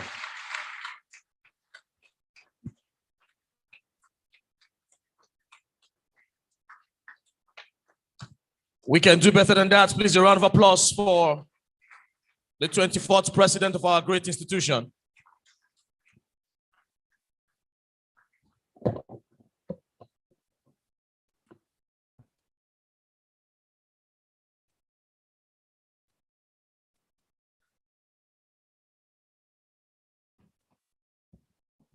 Thank you very much. Those of us that know our president, we know he's not a man that is given to eye service and frivolities. He says it the way it is. Please, on behalf of all the members here seated, we want to apologize to the president for whatever altercation took place. Those of you in favor say aye. Those of you against say The ayes have it. Mr. President, we're very sorry on behalf of all the surveyors here present. We want to recognize the head of civil service of Akwa Ibom State here with us, Elder Ekpenyong Estienne. Please, a round of applause for him. You're welcome, sir. Your Excellencies, our president, distinguished guests, noble colleagues, at this point, I want to bring up for the 28th John Wood Ekpenyong Memorial Lecture, the speaker for today, a man that is known to be one of the past presidents of this institution that has also left his mark in the sands of time. We call him Olorogun, a man that says it the way he is, a proud son of Delta State. Your Excellencies, distinguished guests, wherever you're seated, can we give a resounding round of applause for the 21st president of our great institution, Estate Surveyor and Valuer, Olorogun James Omeru. If you are not clapping for Olorogun, I don't know who you are going to clap for. Please, a round of applause for him.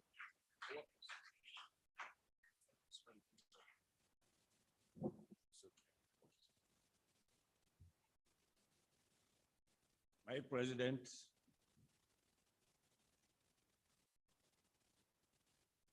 the chairman of this occasion,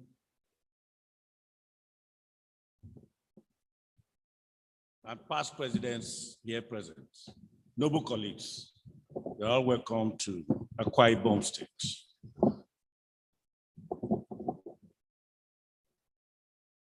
This lecture is basically on memorial, a memorial of our foundation president.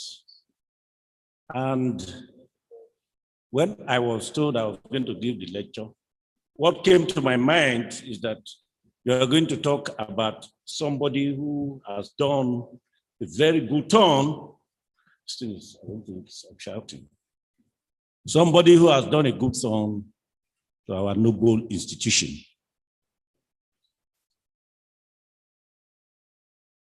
And when you talk about memorial, you are talking about the good somebody has done. And that is why I'm particularly happy that I'm giving this lecture. The lecture is not an academic lecture. It is a lecture on how far we have fared.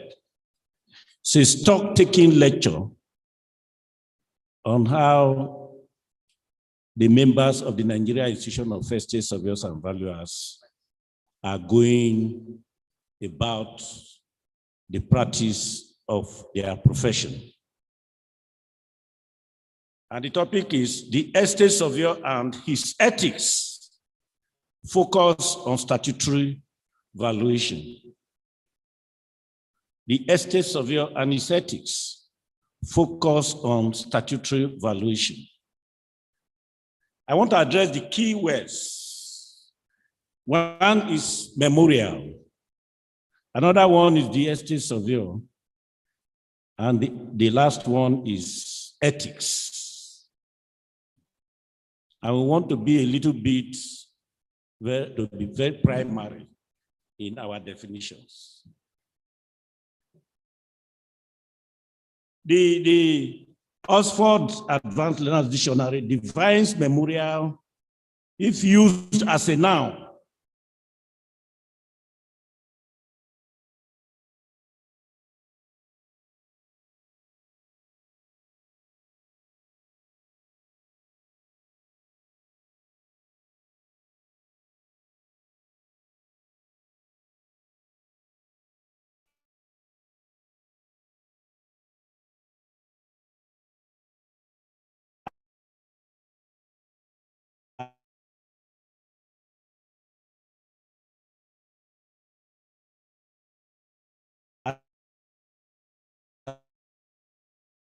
as a statue or a stone event or a famous note that we should try and build a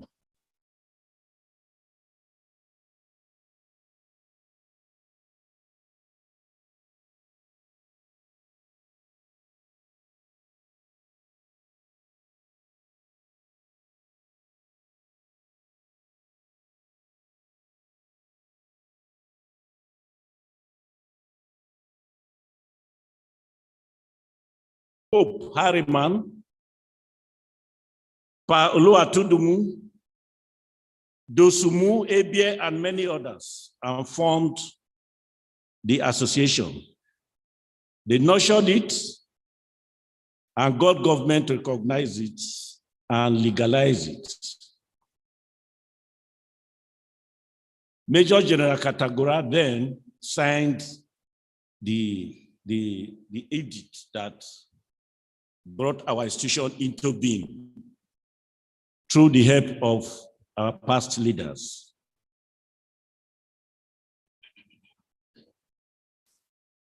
And they went on to craft a logo for us with a motto, honesty and devotion, which they bequeathed to us, and we all agree that it is memorable.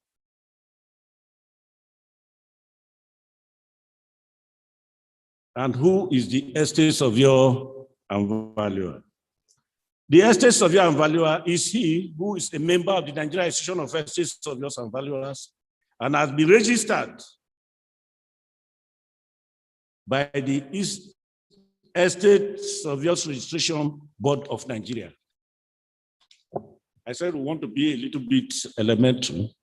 Therefore, the estate surveyor's competence and integrity should no longer be in doubt in rendering his professional service, unless he deliberately, for his personal interest, decide to be mischievous and unethical.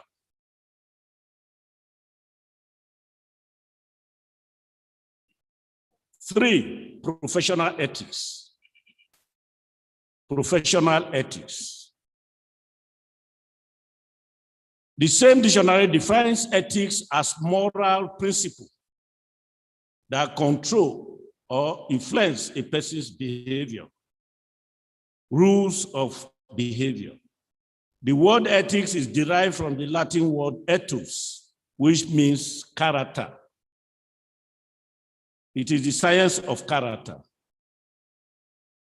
habits of activity or conduct of human character.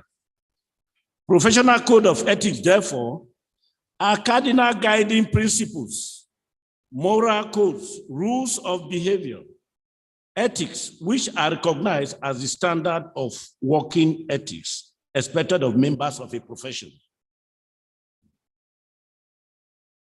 Members should at all times maintain a high standard of honesty and integrity and conduct their activities in a manner not detrimental to their clients.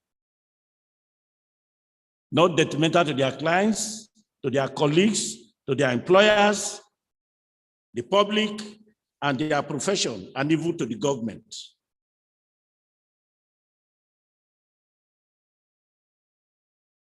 Basically, we are not talking about your academic issues here. We are not talking of how you will do valuation, how you will invest, but we are talking of what we are doing to our profession. That's the ethics of practice. What are we doing? How are we practicing our profession? When, for instance, we are given the power of attorney to sell or to manage a property, what do you do? Do you cut corners? Do you shortchange your clients? You may have sold the property for 100,000 or 100 million because you are given a power of attorney, you are declaring 80 million. Some of us do that in our practice. And these are the issues we are talking about.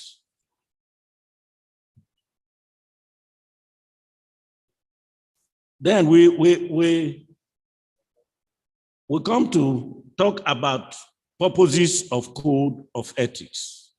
Why the code of ethics? Why do we talk about the code of ethics? One of the fundamental purposes of professional code of ethics is to maintain high ethical standards, integrity, and professional credibility for professional members, clients, and public at large. Secondly, it is to ensure order and uniformity of practice in business dealings. By this, it assists in minimizing variability in professional behavior and conduct among practitioners, since the necessary professional norms have been somewhat institutionalized. Thirdly, professional code of ethics is to bridge the gap between public policy, professional practice, and business morality, because it is not possible for public policy to regulate all facets of human endeavor. Fourthly, it creates the framework for professionals to be efficient and effective in the discharge of their professional duties, while providing check on their conduct aimed at display of the highest standard of excellence.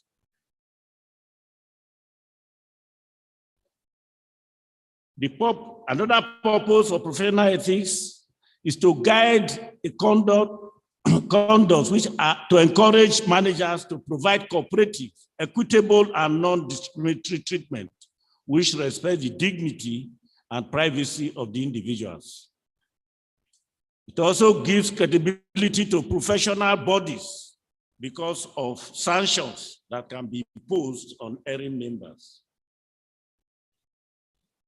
While we are looking at all this today, we are looking at principally what did John Ekpenyong and his team at that time, what did they bequeath to us?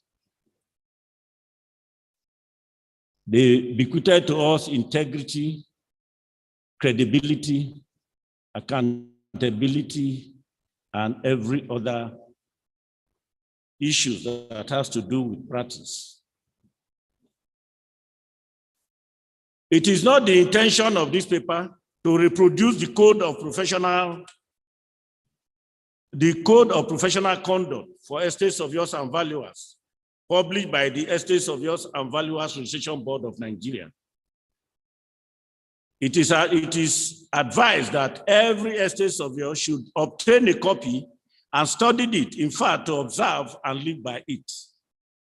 The Code of Professional Ethics and Practice is the companion of every estate of your valuer.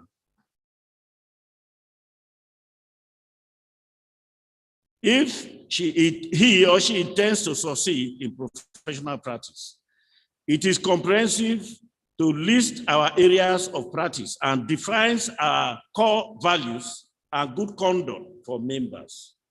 His definition of character, integrity, and confidentiality, accountability, transparency, stroke objectivity, professional competence, and legal compliance. As such, as we make our founding fathers happy and satisfied that the institution they bequeathed to us is worth their while. It is only if we practice in compliance in this code that our annual rituals of holding the memorial lecture will be justified.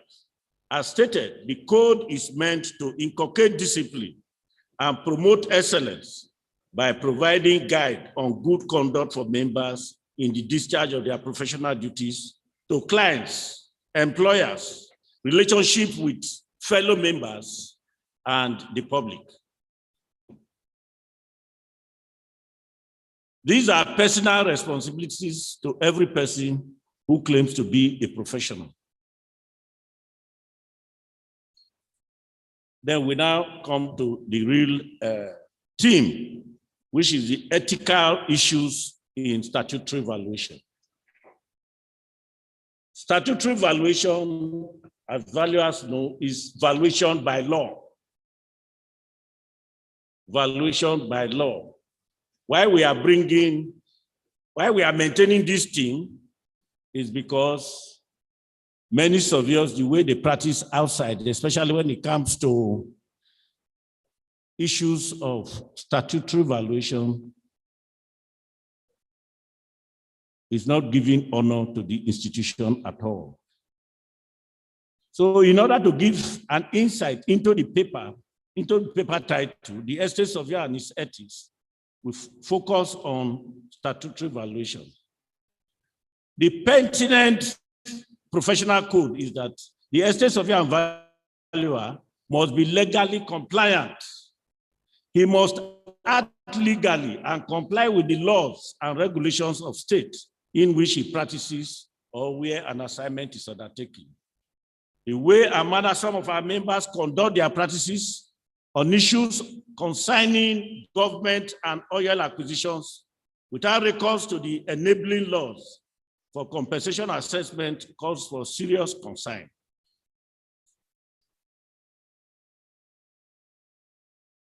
We know that in all these areas, especially when it comes to issue of statutory valuation, we are in partnership. We are in partnership with government to enable government carry out its primary functions of development. And the major law concerning compensation and acquisition is the Land Use Act. The Land Use Act, for instance, was promulgated to ease government business. It deals with issues of land acquisition and compensation for direct government business and oil explorations and exploitation. While oil pipeline provides for compensation only where there is oil spillage and blowout.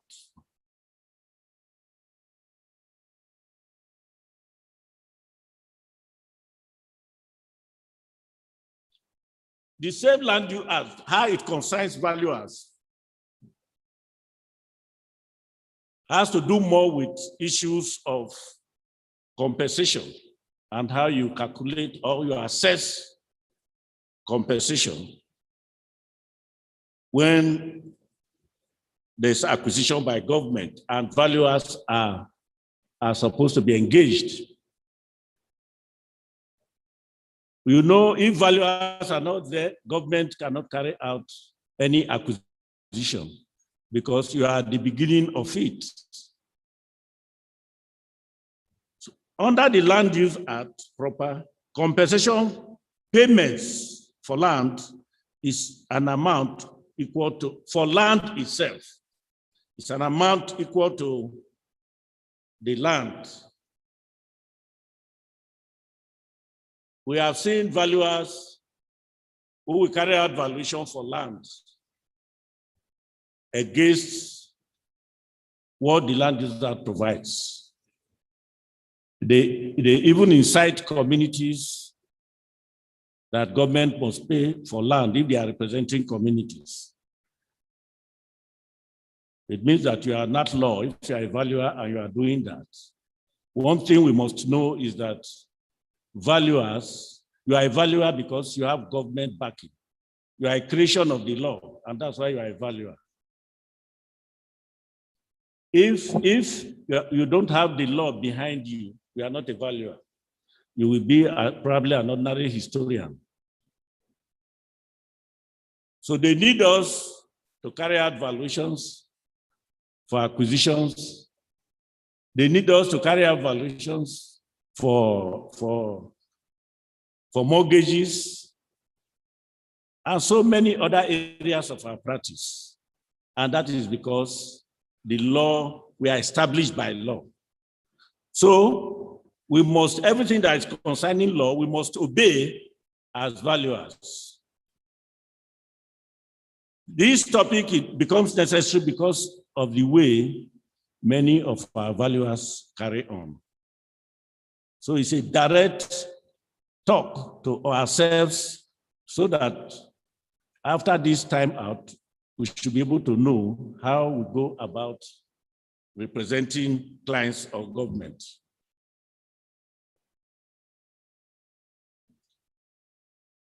Then at the same issue of the right paid by the occupier during the year in which the land, that's payment for land. If you have paid any rent during the year of revocation, you are entitled to get your rent back. That is the only compensation for land. But if for empty land, you have done certain things on the land, you've surveyed, you've done a borehole, you've done other preparatory things on the land, you will be entitled to abortive expenses, those things you've done on the land, but not for the land proper. And for buildings, installations, and improvements, for the amount of replacement costs, the land user said it must be, the method must be replacement costs. It's a law.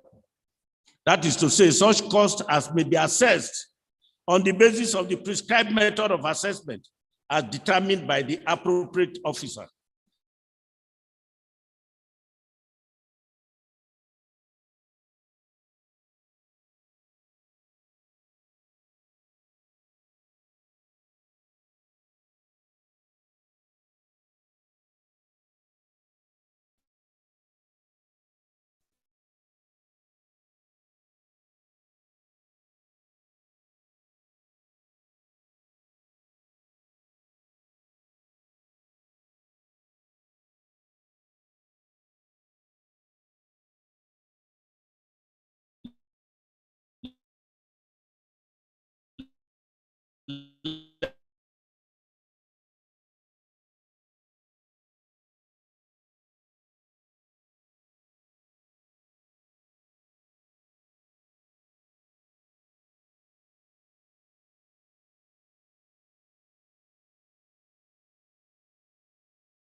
So when you are representing government, you are using the hand of the appropriate officer to do your valuation.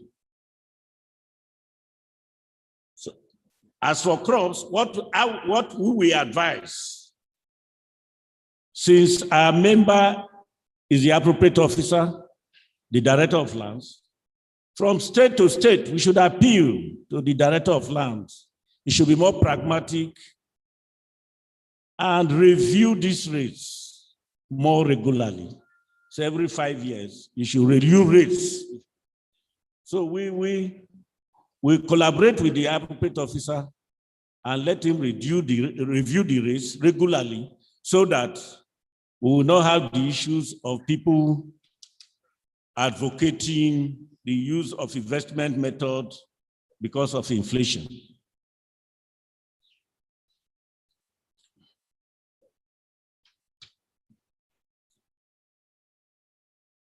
Then we now go to the issue of oil spillages or gas blowout.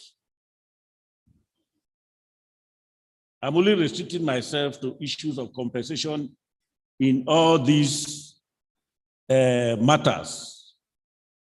What do we do? Because why I'm restricting myself, because I'm talking to valuers and we are talking to ourselves.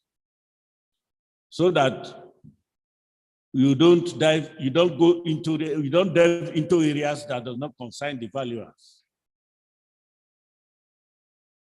In the event of any, these things are provided for fully by law. So we must get used to get ourselves properly acquainted to these laws. In the event of any oil spillage to blow out, the National Oil Detection and Response Agency Establishment Act 2006 stipulates that a joint investigation team by the regulatory federal government agency, that's the National Oil Spillage Detection and Responsive Agency, Department of Petroleum Resources, and the stakeholders, the oil companies and the host communities and the valuer, if already consulted by any of the parties, undertake a visit to the site of incidents to principally establish the causes, extent of impact, and impacted properties. If the impact of the incidents as per the joint inspection is substantial, a claim survey map has to be prepared by land surveyor showing the following details: the exact area impacted in terms of size, vegetation, rivers, rivulets, streams, and ponds, etc. 2, the properties impacted like houses, fishing gears, traps, fish ponds, and galloping farmlands, types of crops, economic trees, etc. And for those of you who are not practicing in the Niger Delta, I'm very sorry, because when we are talking of oil spillage and blowout, we are talking more of those who are practicing in the Niger Delta.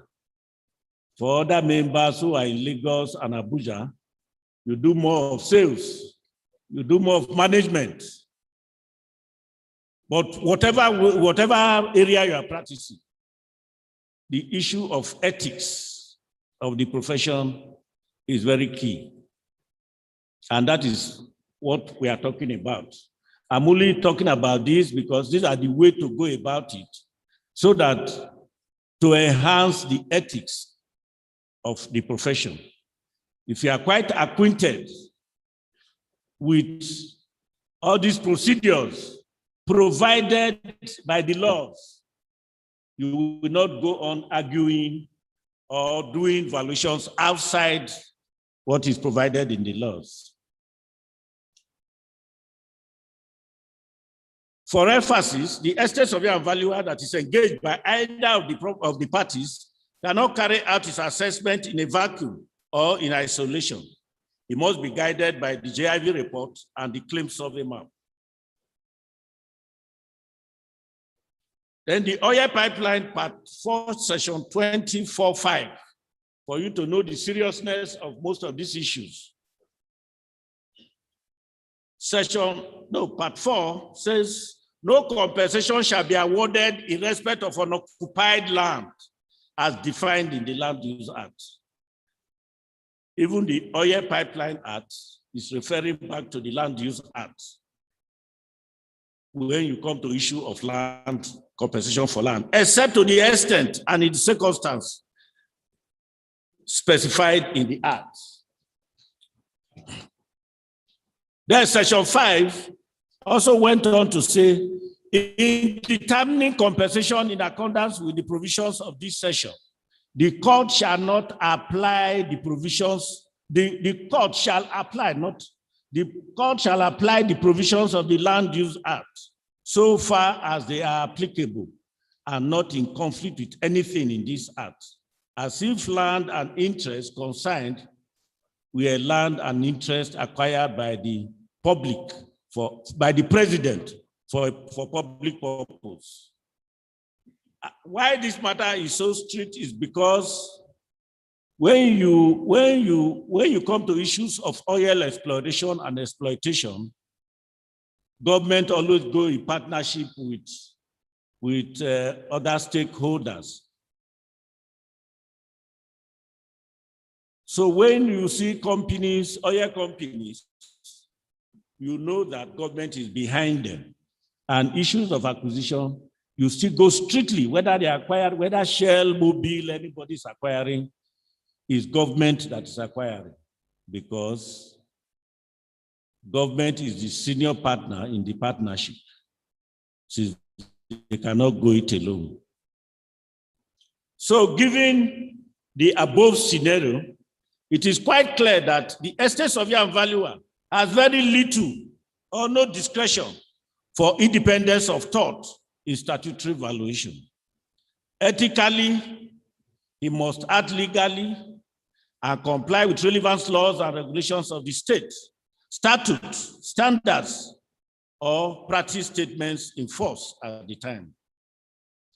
Independence of thought may be critical in the judgmental process, but in circumstances in which statutes or professional rules and regulations dictate how valuers must operate, real independence of thought may be very dangerous or impossible to incorporate in a valuation process. Valuers must therefore stop invoking strange and unacceptable valuation methods. Yes, truly, it is the valuer's duty to act in the legitimate interest of a client or employer, subject to legal constraints. Ignorance of the law will not avail the estate surveyor and valuer any excuse from liability. The practice where estate surveyors and valuers representing government or acquiring authorities unnecessarily inflate compensation figures and also sometimes retain powers to represent claimants is equally unethical. Acting for both parties amounts to a conflict of interest and even fraudulent. In conclusion, it is my appeal to all estate surveyors and valuers to patiently and painstakingly get themselves acquainted with the professional code of conduct, professional code of ethics, and all relevant legislations relating to issues of compulsory land acquisitions and compensations, so that we can be properly guided in the conduct of our practice. In that way, we will avoid ridicule, shame, and destruction of our noble profession. May God bless the Nigerian Institution of Estate Surveyors and Valuers. Thank you.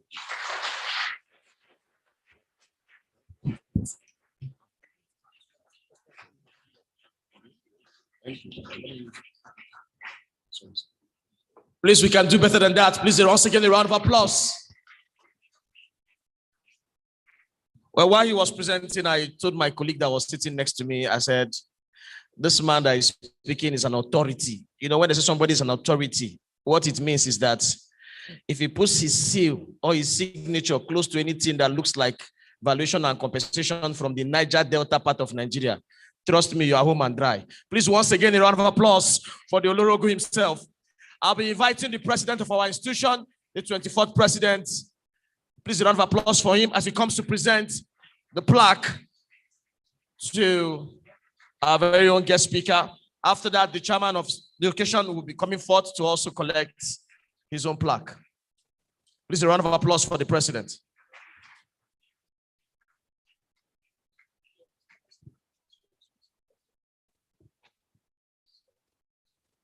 Thank you very much, my past president. and on behalf of the council and the entire membership of the institution, want to present this plaque to you for this wonderful lecture you have given to us. And we pray that God will continue to keep you and give you wisdom, knowledge, and understanding. Congratulations and thank you.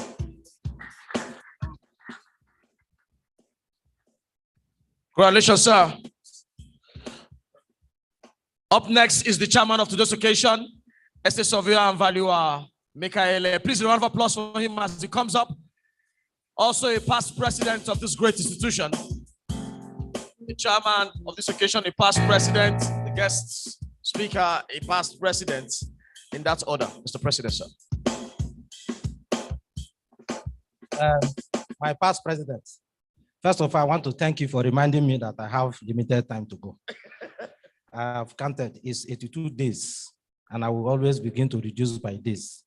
On behalf of the council and the entire membership of our institution, I want to thank you for honoring us, and not just honoring us, for being present. Not just being present, for also giving us your opening remark that is challenging. We want to thank you. And remember, the reward for a job well done is more work. We'll be calling you from time to time. Thank you, Mr. Chairman. Thank you very much, Mr. President.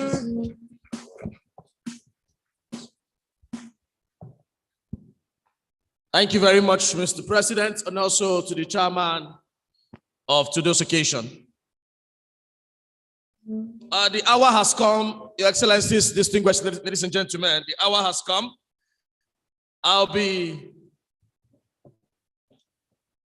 bringing up stage the immediate past president and chairman of Privileges Committee, Estate Surveyor and Valuer, Sir Roland E. Abonta, for the presentation of the inductees.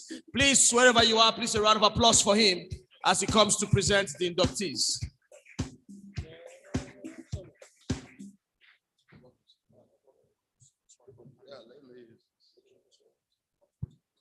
Mr. President, distinguished noble colleagues, please permit me to stand on a well-established protocol for this program. I want to bring special felicitation to our fellows elect. Somebody said you are not a fellow until you become one after the induction. I want to bring greetings from the Privileges Committee, who you have worked with in the last 1 year. Those of us who have made it to this point know that it wasn't a smooth and easy way. And we were doing all this for the same purpose. The guest lecturer today spoke for ethics and standard. And of course, the chairman of Board of Fellows, ESV Dr. Irokoli, have also mentioned the fact that there were over 100 and something people that applied and that were properly screened and properly interviewed. And these few of us here today, 53 in number, were selected for this purpose. I want to congratulate you. And if your hands are free, can you appreciate yourself for going through this process? Let me also observe that there were some others who came from last year for obvious reasons of meeting with the standards. There is nobody that is qualified to be a fellow who will follow the process and procedures properly that will not become a fellow. Having said that, I have a simple job here to do, and that job is to present to the president of our institution those who have been pre-qualified, who have been screened, who have been tested, and have been found to be worthy to be invested today with the fellowship of our great institution. I would like us to do it this way. I know we are all big fellows, but this may be the last time people will be ordering you about. Permit me to do the last ordering. As I'm calling the names, I would prefer that you stand up to be presented. Stand up to be presented. And immediately after the last name is called, I'll make a formal presentation of the fellows to the president of the institution. We have here ESV, Ekotogba, Ubite, Daniel. Are you in the hall, sir? Thank you. We have ESV, Matthew, Gaza, Jonathan. Are you in the hall? Honorable member, you are welcome, sir. We have ESV, Adepoju, Sefiu, Ademola. You are welcome, sir. ESV, Alabi Collins, Olushina. You are welcome, sir. ESV, Eze Aligo Chukuma Vitalis. You are welcome, sir. We have ESV Onaeko Oluaremi Lekun. Permit me for the last name. It's tongue breaking. Thank you. Please, I was thinking you will remain standing so that we won't ask you to stand again. The commands will be too much. Thank you. It's just a matter of minutes and we are done. ESV Olushola Francis, please. Thank you. ESV Igwesere Humphrey. Thank you, sir. ESV Falayomi, Fola Yemi Cecilia Yemiton. As you know this name very well. ESV Nubi Timothy Benga, Professor, sir. You are most welcome. ESV Raji Adewale.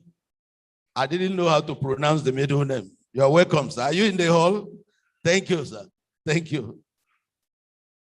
Then we have ESV Ofi Oladeron Ezekiah. I'm tempted to add the nickname we know him for, but let me reserve for another day. Mr. Ofi, you're welcome. ESV Ofi. We have ESV Elo Nwahai Tony. Thank you. We have ESV Akinyemi Kehinde Samuel. We have ESV Ojewumi Makunjola Banji. We have ESV Egwesa Osaru, a senior member of the profession. We appreciate him. ESV Akure Adejumoke Oluwa Mayawa. We have ESV Daniel Shefant Ndayaso. You see here? Thank you. ESV Olusegun Yatunde Olarewaju. ESV Ore Koya Bolaji Ajose. ESV Awe Joy Olufumilayo.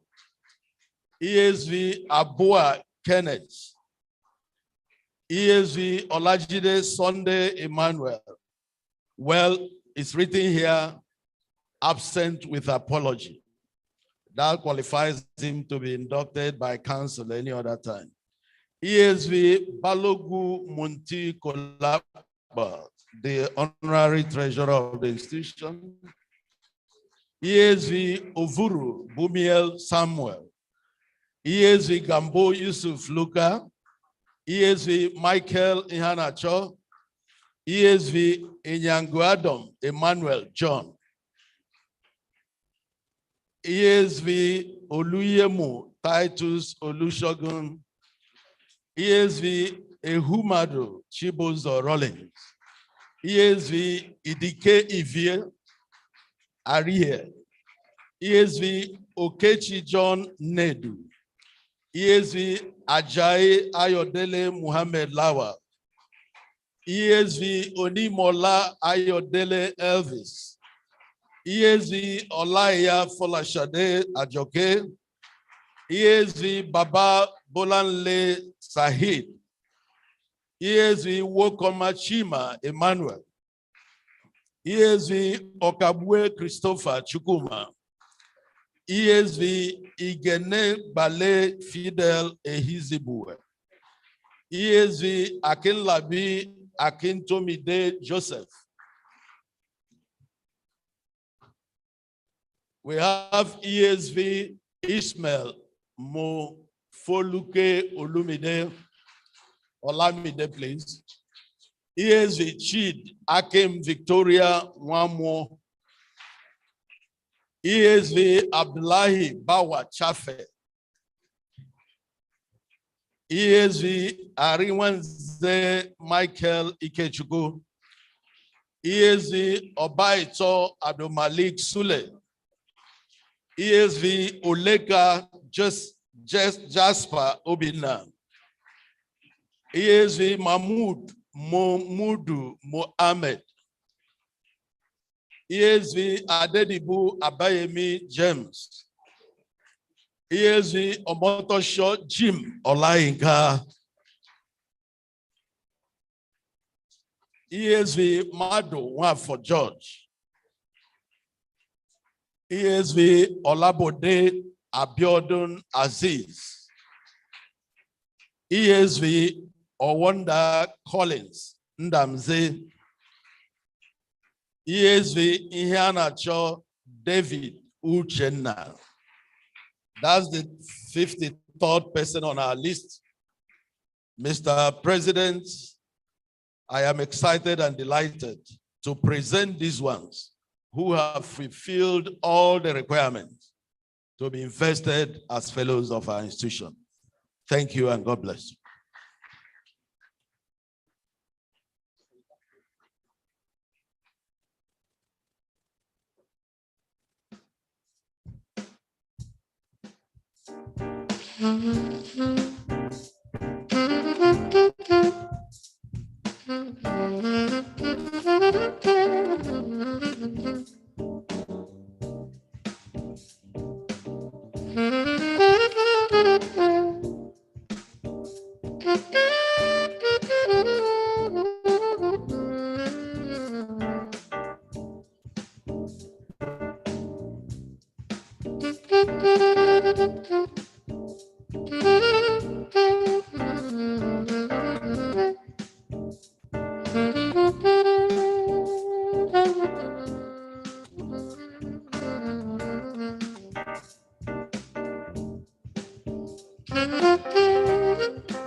Thank you very much. Thank you, band. Please, on the order of the president, you can take your seats. To briefly give a good message on behalf of the governor, the deputy governor, and the good people of Akwa Ibom State, it's my singular honor to invite the head of service of Akwa Ibom State. Please, a round of applause for Elder Asian as he comes up to give a good message on behalf. Is that how we can clap for head of service? This is every civil servant in Akwa Ibom State answers to this man. Also, we have estate surveyors and valuers that also work under his office. You're welcome, sir.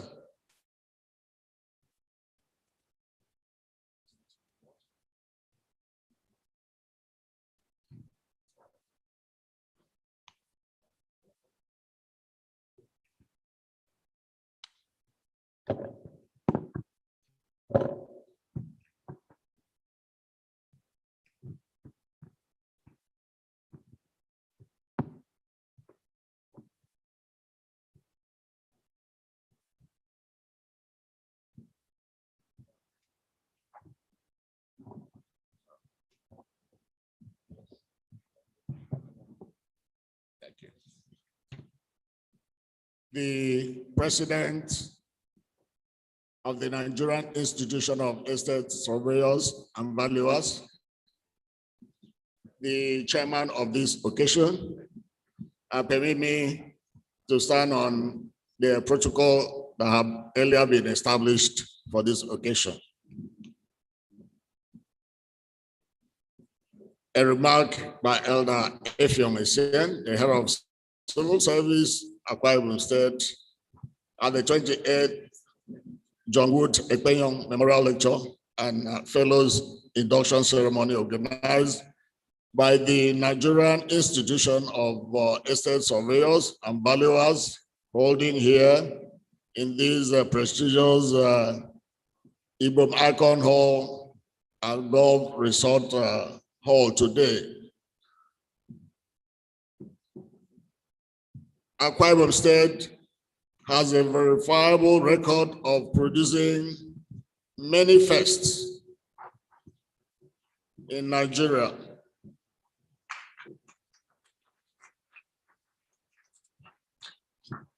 The first indigenous Inspector General of Police, Louis Edet, was from here.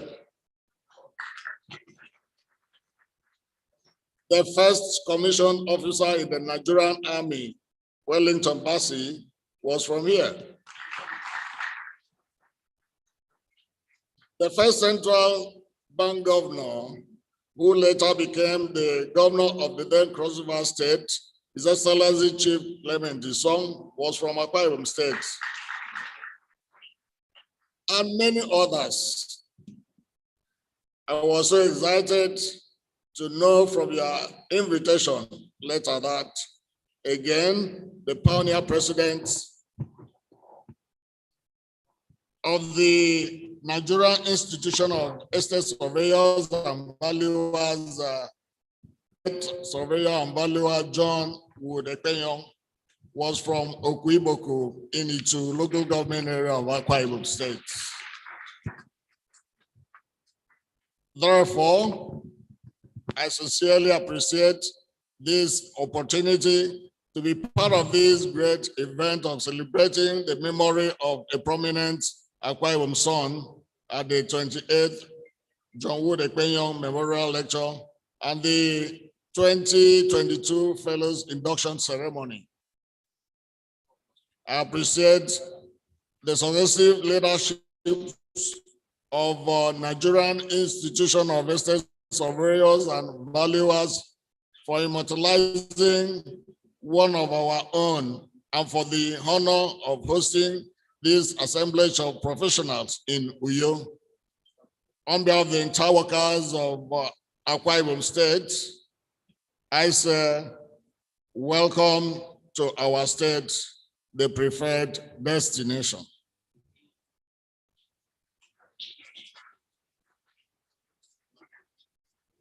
Infrastructure expansion and the provision of affordable and decent accommodation for the populace are integral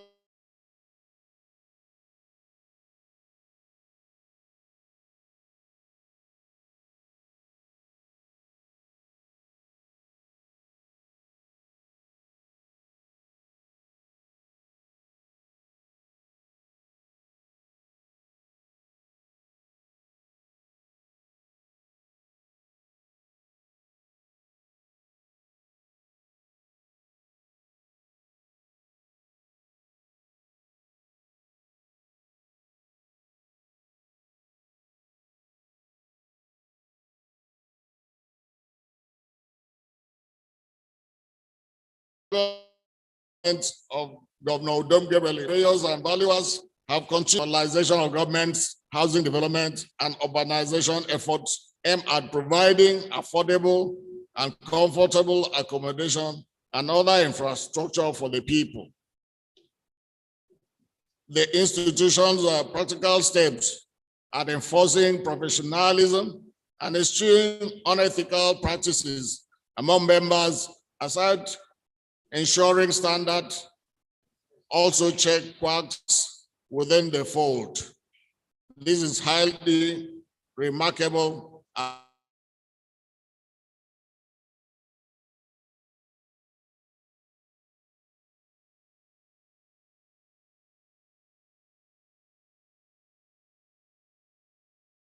commendable.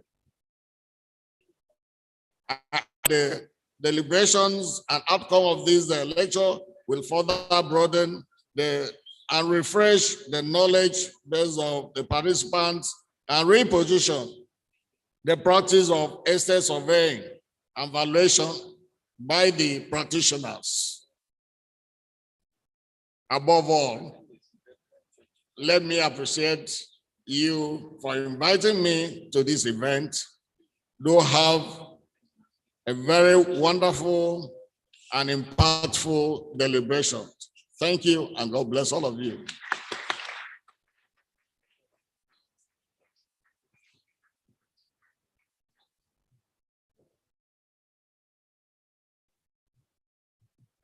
Thank you very much. Once again, a round of applause for the head of service of Akwa Ibom State. Mr. President, the time we've all waited for is here. Please, I want to invite for the induction ceremony itself, the president of our great institution, SS Surveyor and Valuer, Sir Chief Emmanuel Okas Wike, to come and do the honors. Please, a round of applause for him as he comes up.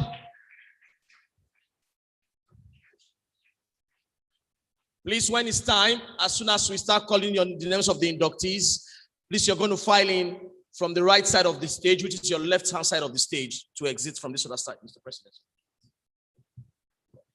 Noble colleagues, I expected that as the chairman of Privileges Committee was calling the names, we would have had them file out.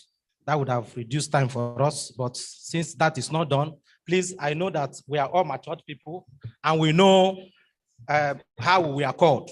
So please, can you file out the way we are called? Please, just file out the way we are called.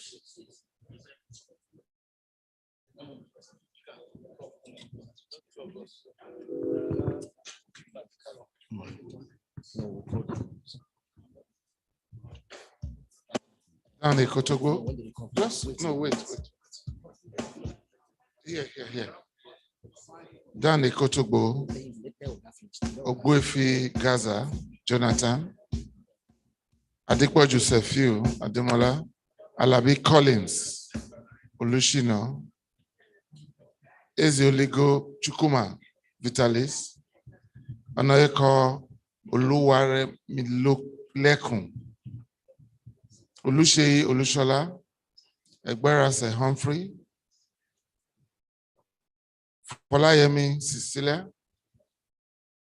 Ubi Timothy, Raji Adewale, Ofi Oladiran, Elo Tony, Akinyemi Kende, Ojewumi Makanjola. Please kindly stay the way you have been called so that we don't mix it up. Akure Adejumoke.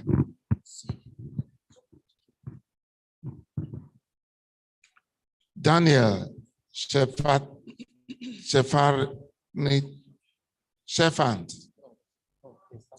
Olusegun Yetunde.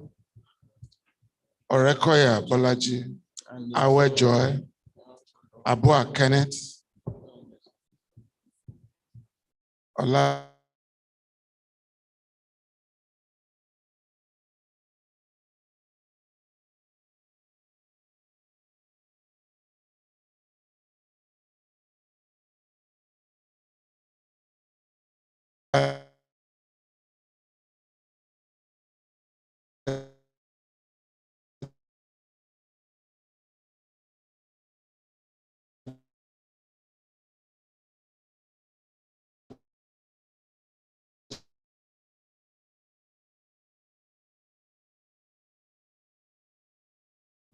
Balogun Mutiu.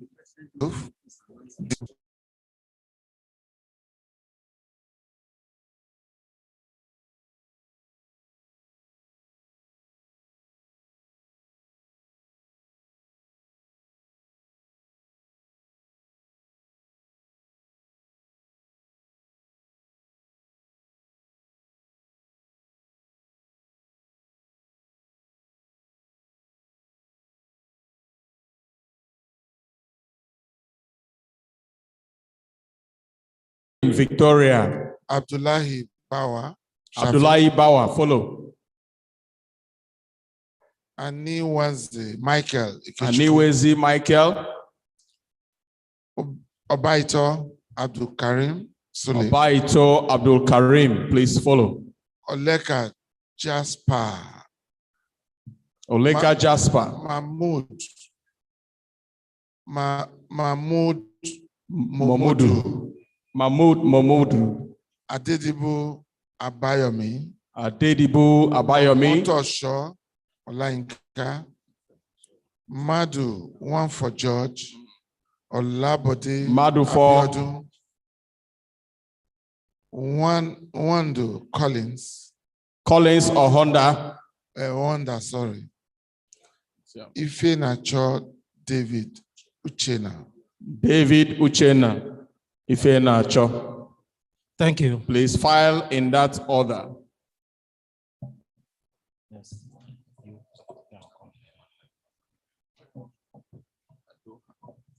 By the power conferred on me as the president of the Nigerian Institution of Estate Surveyors and Valuers, I, Emmanuel Okas Wike, want to induct you, and I'm privileged to be the president that is inducting you as fellows of the institution.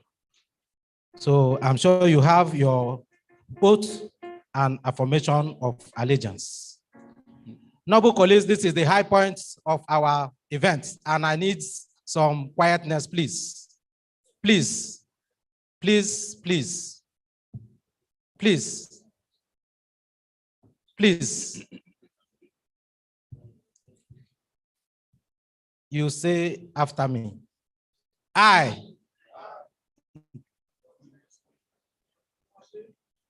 with the membership number FLO00,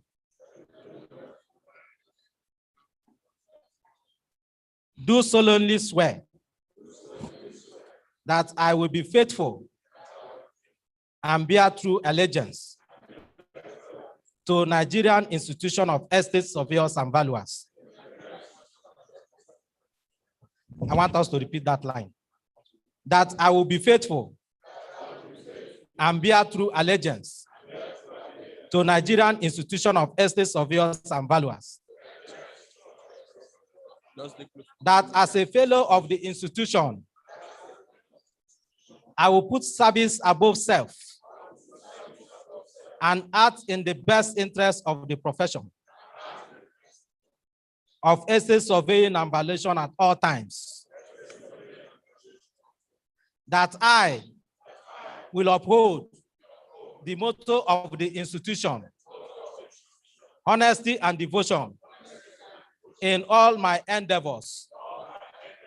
That I will at all times seek the development of the profession and the corporate existence of the institution and the corporate existence of the institution. That I will abide by the rules of conduct and uphold and defend the objects of the Constitution of the institution. So help me God. Congratulations. Please, you will sign and find somebody that will witness for you. As you are coming, we'll collect the oath of affirmation of allegiance. Then we will now decorate you as a fellow. After that, we will now take a group photograph. It's an honor to have you. Please, can you sign and return as you're coming? We'll start with the first person. Yes. Exactly, please. You can go back to your seats and then we'll call one by one. Okay. Okay, no, just remain where you are. You have to sign the duplicate copy and return back. It's in your plaque. So once you receive it, you sign and return back.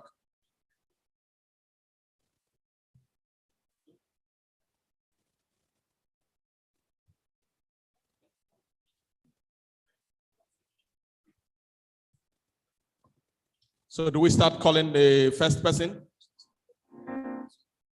ESV Ekotokbo Ogbite Daniel. Number 1.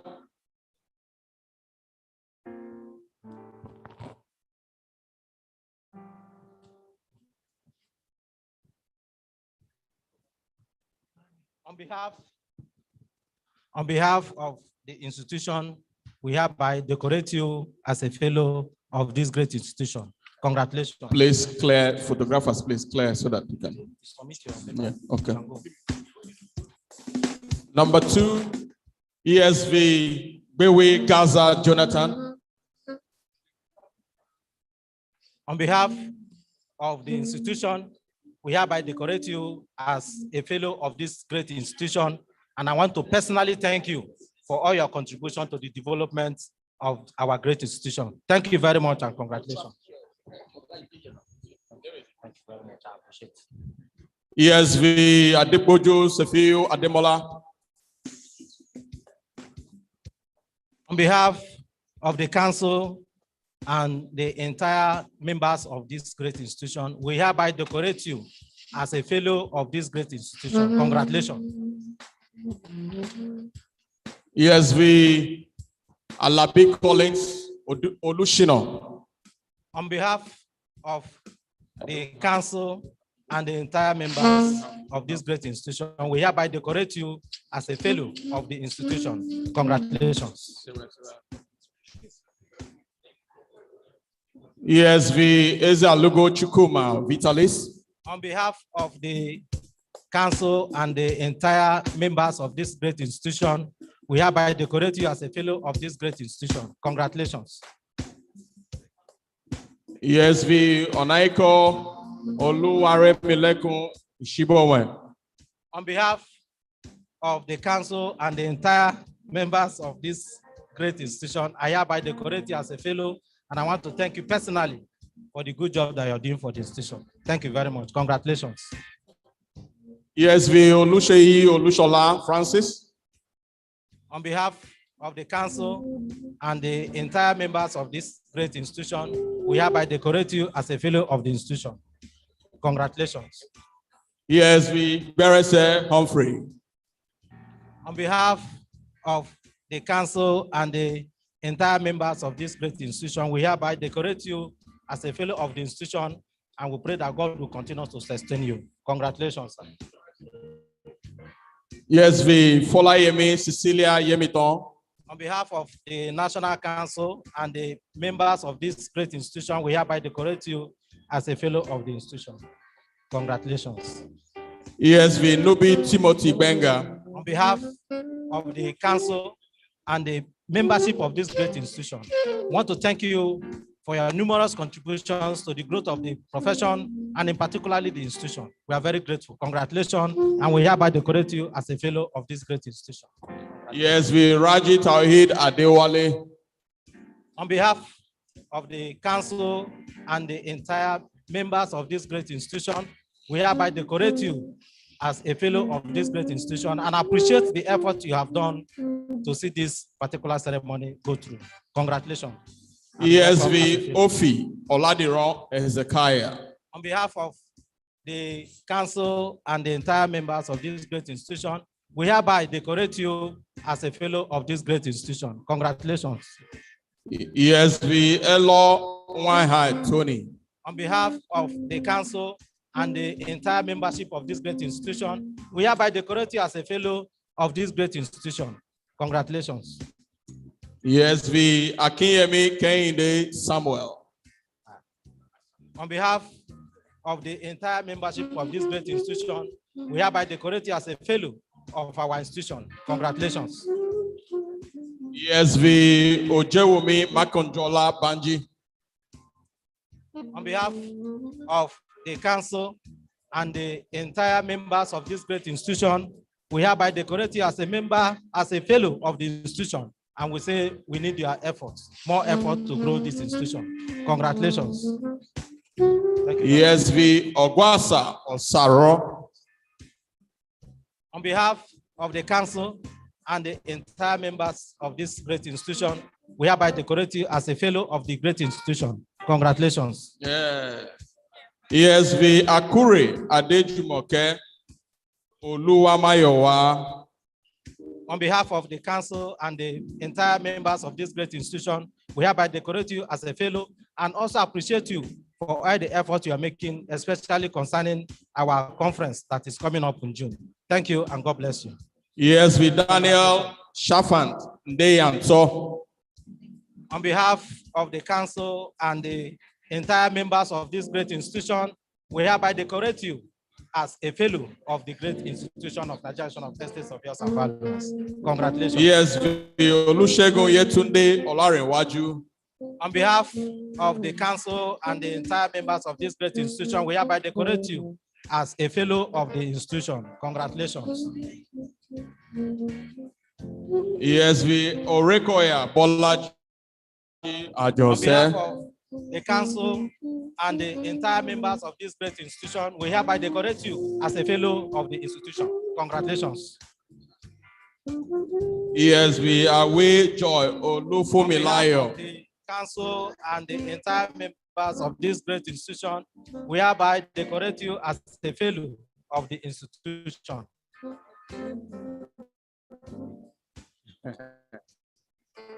Congratulations. ESV Abua Kenneth. On behalf of the council and the entire as a fellow of this institution, congratulations. ESV Olajide Sunday Emmanuel is not there. ESV Balogo Muti Kolakbo. On behalf of the council and the entire members of this our great institution, I hereby decorate you as a fellow of the institution and to also thank you for all that you are doing to promote the institution as the national treasurer. Congratulations. ESV Ofuru Bomia Samuel. On behalf of the council and the entire members of Nigerian of Estates of Yours and Valuers, I hereby decorate you as a fellow of the institution. Congratulations.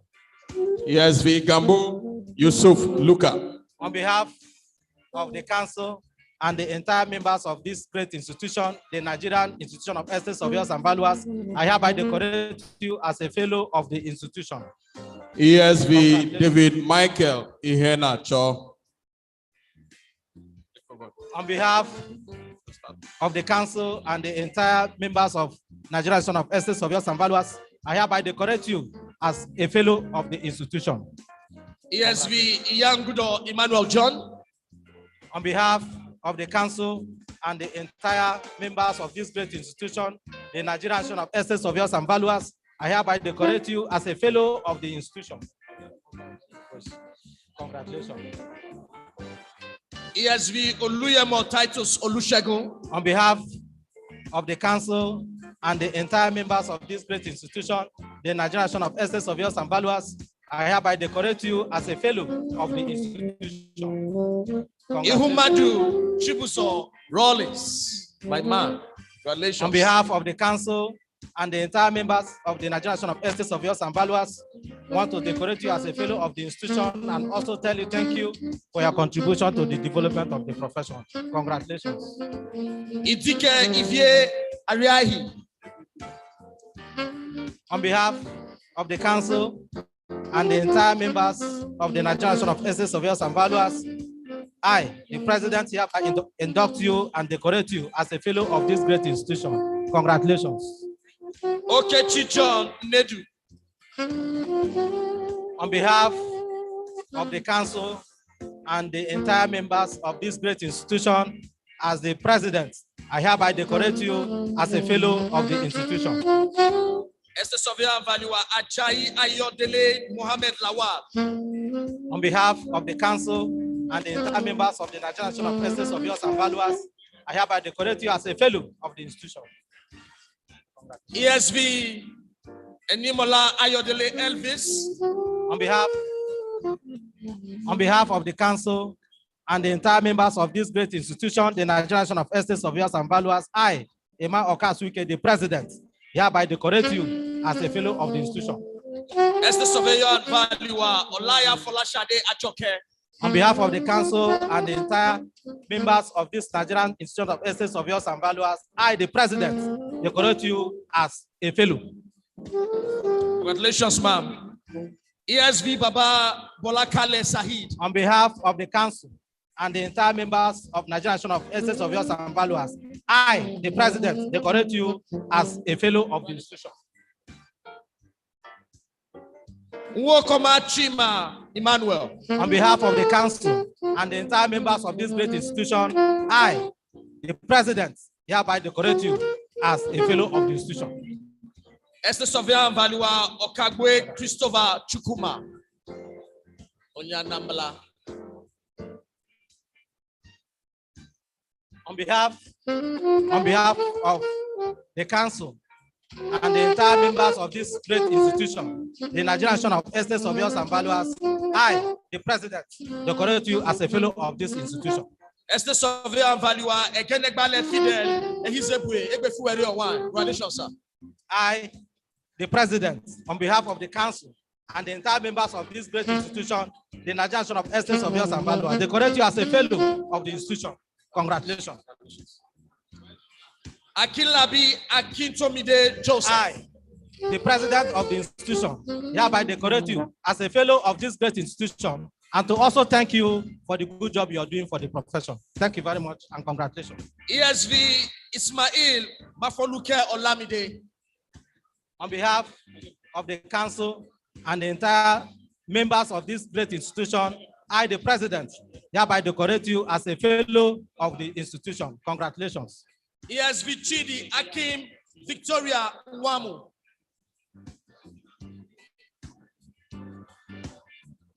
On behalf of the council and the entire members of this great institution, I, the president, hereby decorate you as a fellow of the institution. Congratulations. ESV Abdullahi Bawa Shafe Alajasamani Karankairi. Congratulations, my lecturer. I, the president of the Nigerian Institution of Estates, Surveyors and Valuers, on behalf of the council and the entire members of this great institution, hereby decorate you as a fellow of the institution. Congratulations. Congratulations, my lecturer. Up next, I, the president of the Nigerian Institution of Estates, Surveyors and Valuers, hereby decorate you as a fellow of this great institution. Congratulations. ESV Obaito Abdukarim Sule. I, the president of the Nigerian Institution of Estates, Surveyors and Valuers, hereby decorate you as a fellow of the institution. Congratulations, sir. ESV Oleka Jasper Obina. On behalf of the council and the entire members of this great institution, I, the president, hereby decorate you as a fellow of the great institution. Thank you. Mahmoud Mamodu Mohammed. On behalf of the council and the entire members of this great institution, I, the president, hereby decorate you as a fellow of the institution. Adedibu Abayomi James. On behalf of the council and the entire members of this great institution, I, the president, hereby decorate you as a fellow of the institution. Omotosho Jimmy Olaika. On behalf of the council and the entire membership of this great institution, I hereby decorate you as a fellow of the institution and also thank you for your contribution to the development and growth of the institution. Congratulations. Estate Surveyor and Valuer Madu Nwafo George. On behalf of the council and the entire members of this institution, the Nigerian Institution of Estates, Surveyors and Valuers, I, the president, hereby decorate you as a fellow of the institution. Estate Surveyor and Valuer Olabode Abiodu Aziz. I see you, my Unity branch man. On behalf of the council and the entire members of this great institution, I, the president, hereby decorate you as a fellow of the institution and also thank you for the good job you are doing for the institution. Congratulations.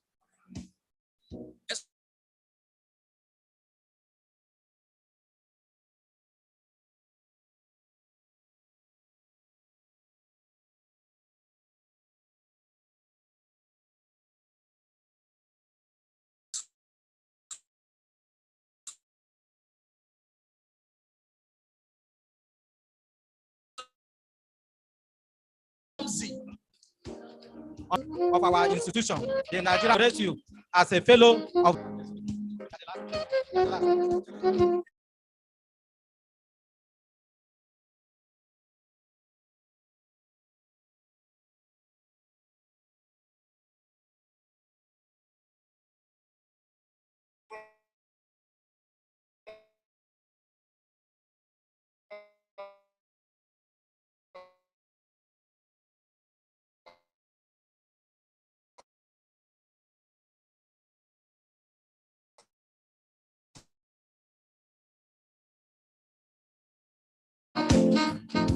on behalf of the entire membership of 24th president. For all the inductees, the first vice president and the second vice president. Please a round of applause for them. Congratulations. Please a round of applause. Please, can all the inductees come and have a picture with the president, please? All the sounds.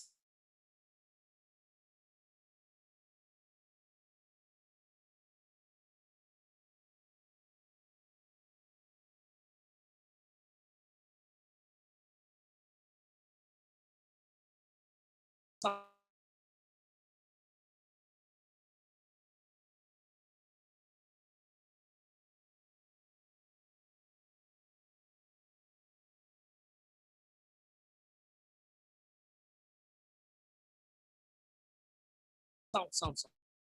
President, please.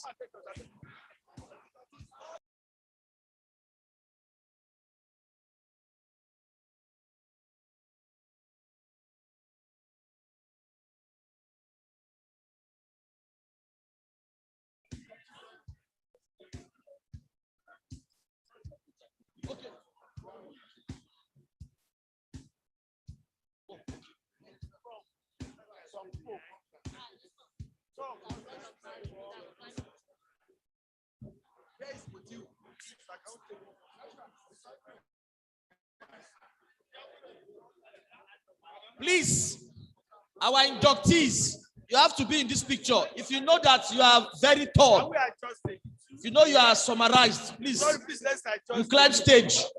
Space at the back and let's line up at the back where. Sorry. You can't remove your medal, no. Your medal is your symbol. That is how we are going to know you. We have spaces at the back. Please, can we move to the back, please?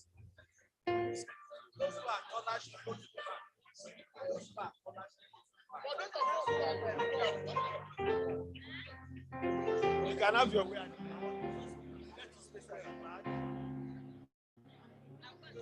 Please, our photographer, please, can you hold on, please? The inductees are still coming out. Okay, we don't need your plaque in this picture. Just your face, please. Those of you raising your plaque, can you drop them, please? Thank you. It's your face we want to see. Thank you. Please, you bring your acknowledgement copy, please, to the CAC committee. And please check your medal, that the number on your medal rhymes. Okay.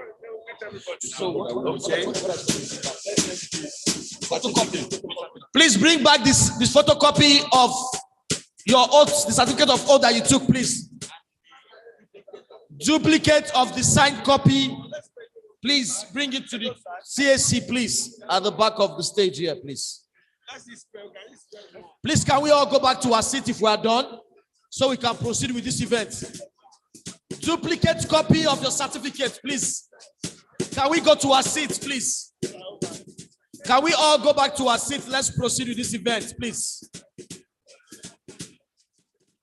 We are doing pictures later, please. If you have your duplicate copy, please, can you come and submit them, please? So we can go to the next part of this occasion, please.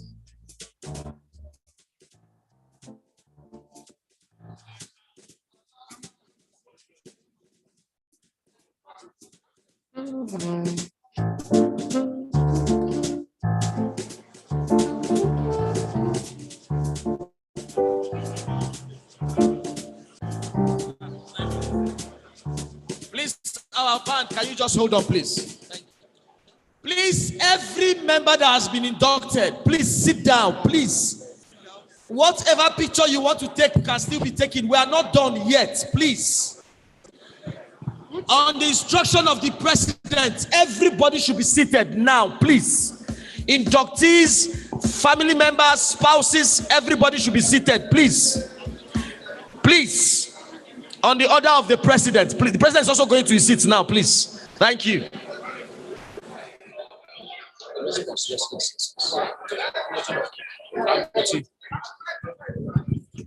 Please, Mr. President is going back to his seat now after this picture with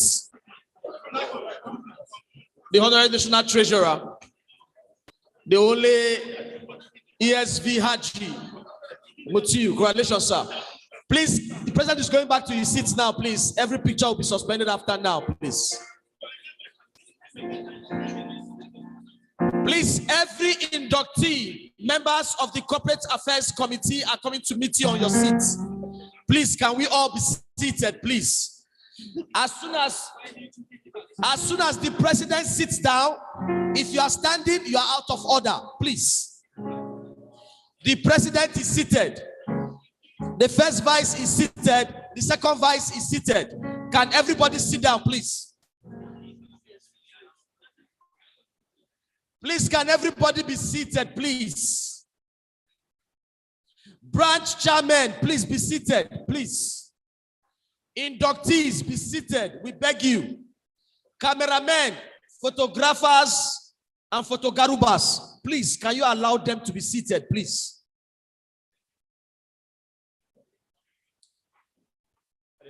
Please, can we be seated? Inductees, we are not done yet, please. Fellows, you are now our senior colleagues, so you are the ones we look up to now. So please, can we be seated, please? Nobody is allowed to leave the hall as an inductee. We are not done yet. Some inductees are still standing. Please, can you tell that man to be seated, please? Thank you. Please, to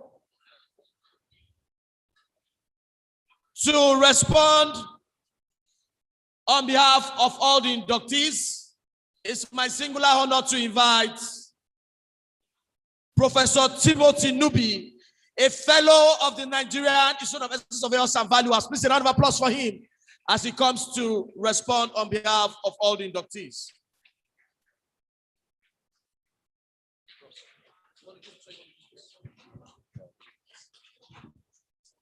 Thank you, thank you, thank you. The president of this great institution, the member in council, the chairman of today's occasion, the paper presenters, all other protocols duly observed. I rejoice with the 2021 class of fellows. It's been a long journey, but I thank God that we made it at last. I think we should clap for ourselves. I think we should clap for ourselves. My own journey in the profession started in 1982. I was doing my HND in urban and regional planning at Yaba College of Tech. Then I attended an international conference. That was International Year of Shelter. It was the World Bank and United Nations put together conference. I asked a question that day. Who are the homeless? Where are they? Where are they from? And where are they where they were? That really changed the trajectory of the meeting that day. And after that event, the great Mark Odu, an essay surveyor of repute, came to meet me and asked me what I was studying at Yaba Tech. And I told him town planning. He said, "You are in the wrong profession. Come and meet me and come and study estate management." That singular encounter with that great surveyor changed the story of my life. Here we are today, many of us with our different stories and experiences. We believe that God has led us thus far. The question now is, after the celebration of today, what next? To some of us, it is a dream that come to pass. To some, it's about self-actualization. But I believe, as we are being told, that to whom much is given, much is expected. With elevations that we have attained today comes with responsibilities. And we were reminded this yesterday night and today again and again. I believe that we should, as new fellows, work with the institution to reposition ourselves for the fourth industrial revolution that COVID-19 brought sooner to us. It is a must. Dwindling student population on our program is a major concern. I went on a NUC accreditation visit to a department of estate management in Abia State, and I was shocked to discover that a department that used to have minimum of 270 students in each class, the largest number of students we had as at the time we visited late last year were 12.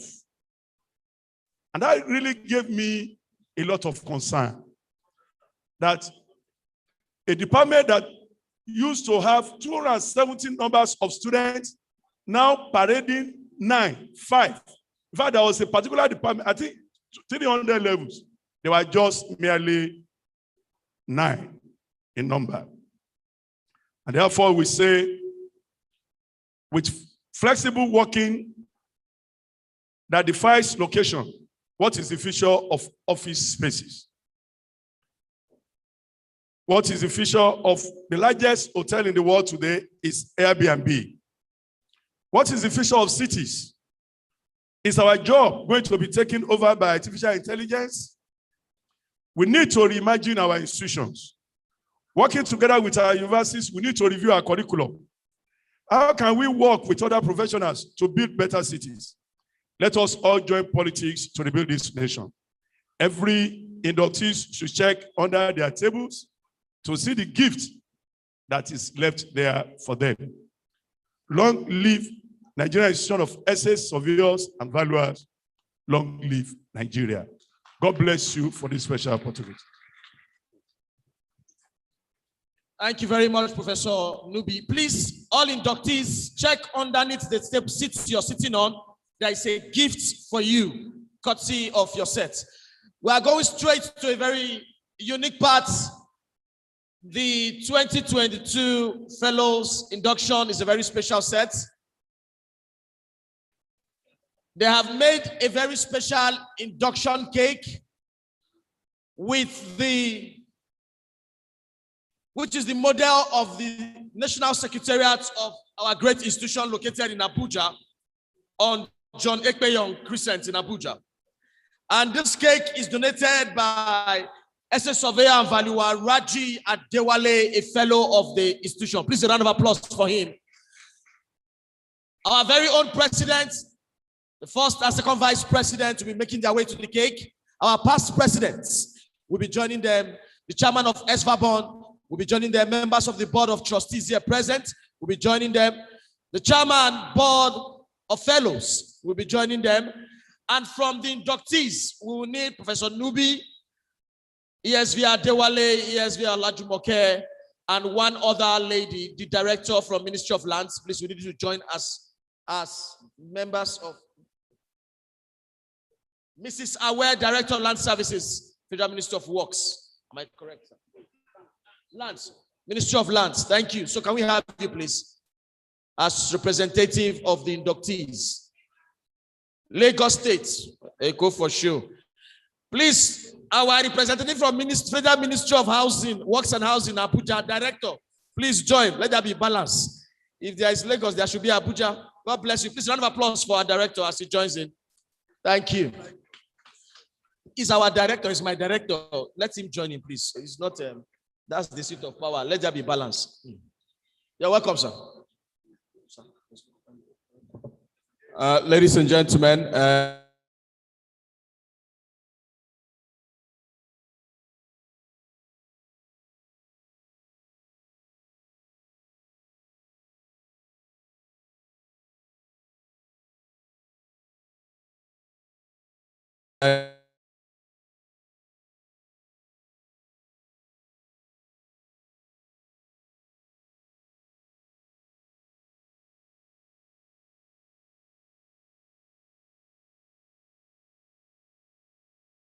he said, but on behalf of the...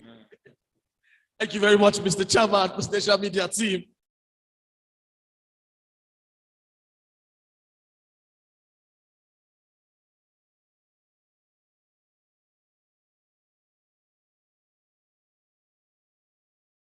See your grandchildren, sir, don't worry. And it's just a mild confetti blast. Don't worry, you are very safe. Who is in charge of that firework?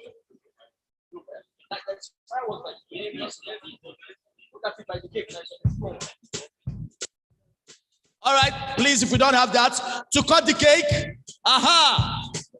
Oga Bonta, don't run, go back. Don't worry, you are safe, sir. If you're ready, when I say 2022 Fellows Induction Ceremony, you cut your cake. Are you ready? 2022 Fellows Induction Ceremony. Congratulations, hip, hip, hip. Hip, hip, hip. For the last time now, hip, hip, hip. Congratulations. Can I have the music, please? Thank you. You can make your way back to your seat. As the first Vice President, John Boo.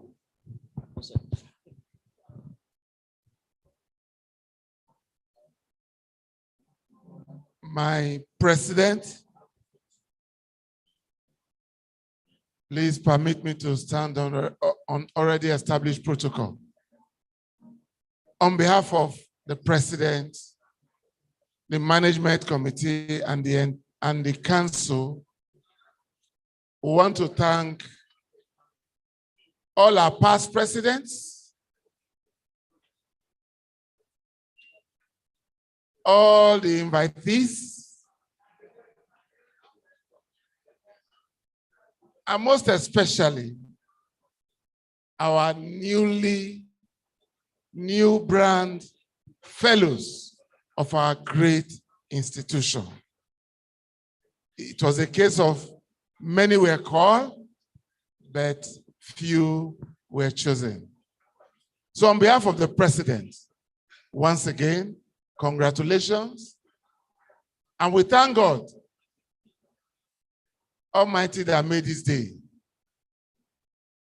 And on behalf of the president, we also want to thank the Privileges Committee, ably led by our immediate past president, for making this day a wonderful one. Noble colleagues, ladies and gentlemen, once again, God bless you all and thank you all. Thank you. Please, a round of applause. Thank you very much. Please, before we officially close this event, this next announcement is very important, please. Let's take note that we are going for our lunch. And please, this is the order we are going to go for the lunch. Our ushers, you need to listen very well, please. When it's time for the lunch, the president's table is going to move first. After the president's table, the table next to you, the past presidents, board chairman, members of the board of trustees, we move next. The president's operational body is here present. The John Ekpenyong family. Are you listening? In that order, 1, 2, 3, 4. First, their food stand is just beside you there. After that, we have members of council joining in. After members of council, we have the fellows in that order. Then the latest inductees will join in.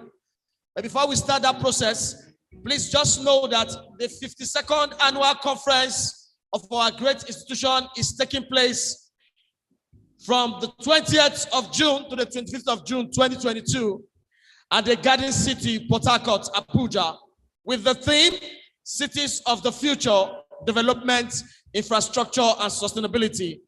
Please, every surveyor, you are supposed to plan towards it and make preparation to attend. Also, at the end of this event, all newly inductees of NAIS of Lagos State Branch should wait for a group photograph with the branch chairman and executive. Also, all new inductees of NAIS Abuja Branch, the Unity Branch, you're also supposed to wait for a group photograph with your branch chairman and the executive. Mr. President, if you're ready, sir, lunch is served. Bon apathy. When you get to that place, eat what you know and know what you eat. Can we have music? River State Branch, I've also been told that you get ready to take picture with your the president, the inductees. All right, ladies and gentlemen, I'm also told we have coffee and tea on the left flank. So if you want to have coffee, tea break is at the foyer there. You can also go there while some people are on the food section. Make yourself comfortable. There's enough, more than enough to eat and drink. So just go to the foyer if you want coffee, tea, and snacks.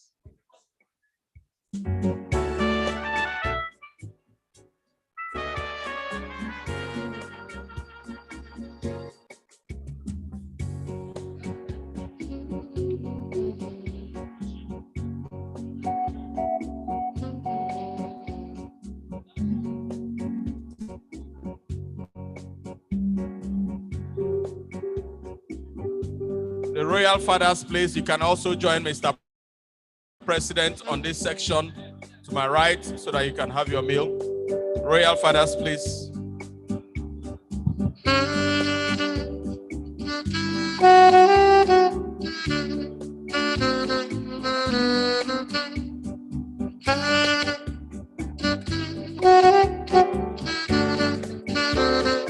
Please, all the members of the presidential media team, your attention is needed on the stage. Members, presidential media team, your attention is needed on the stage. If you are a member of the presidential media team, please, your attention is needed, Please.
We also have serving points for guests at the back. We also have some serving points at the back for guests. We have tea, coffee, snacks, just on your right. On your way out, we have snacks, coffee. Please just take the ones you want. Thank you.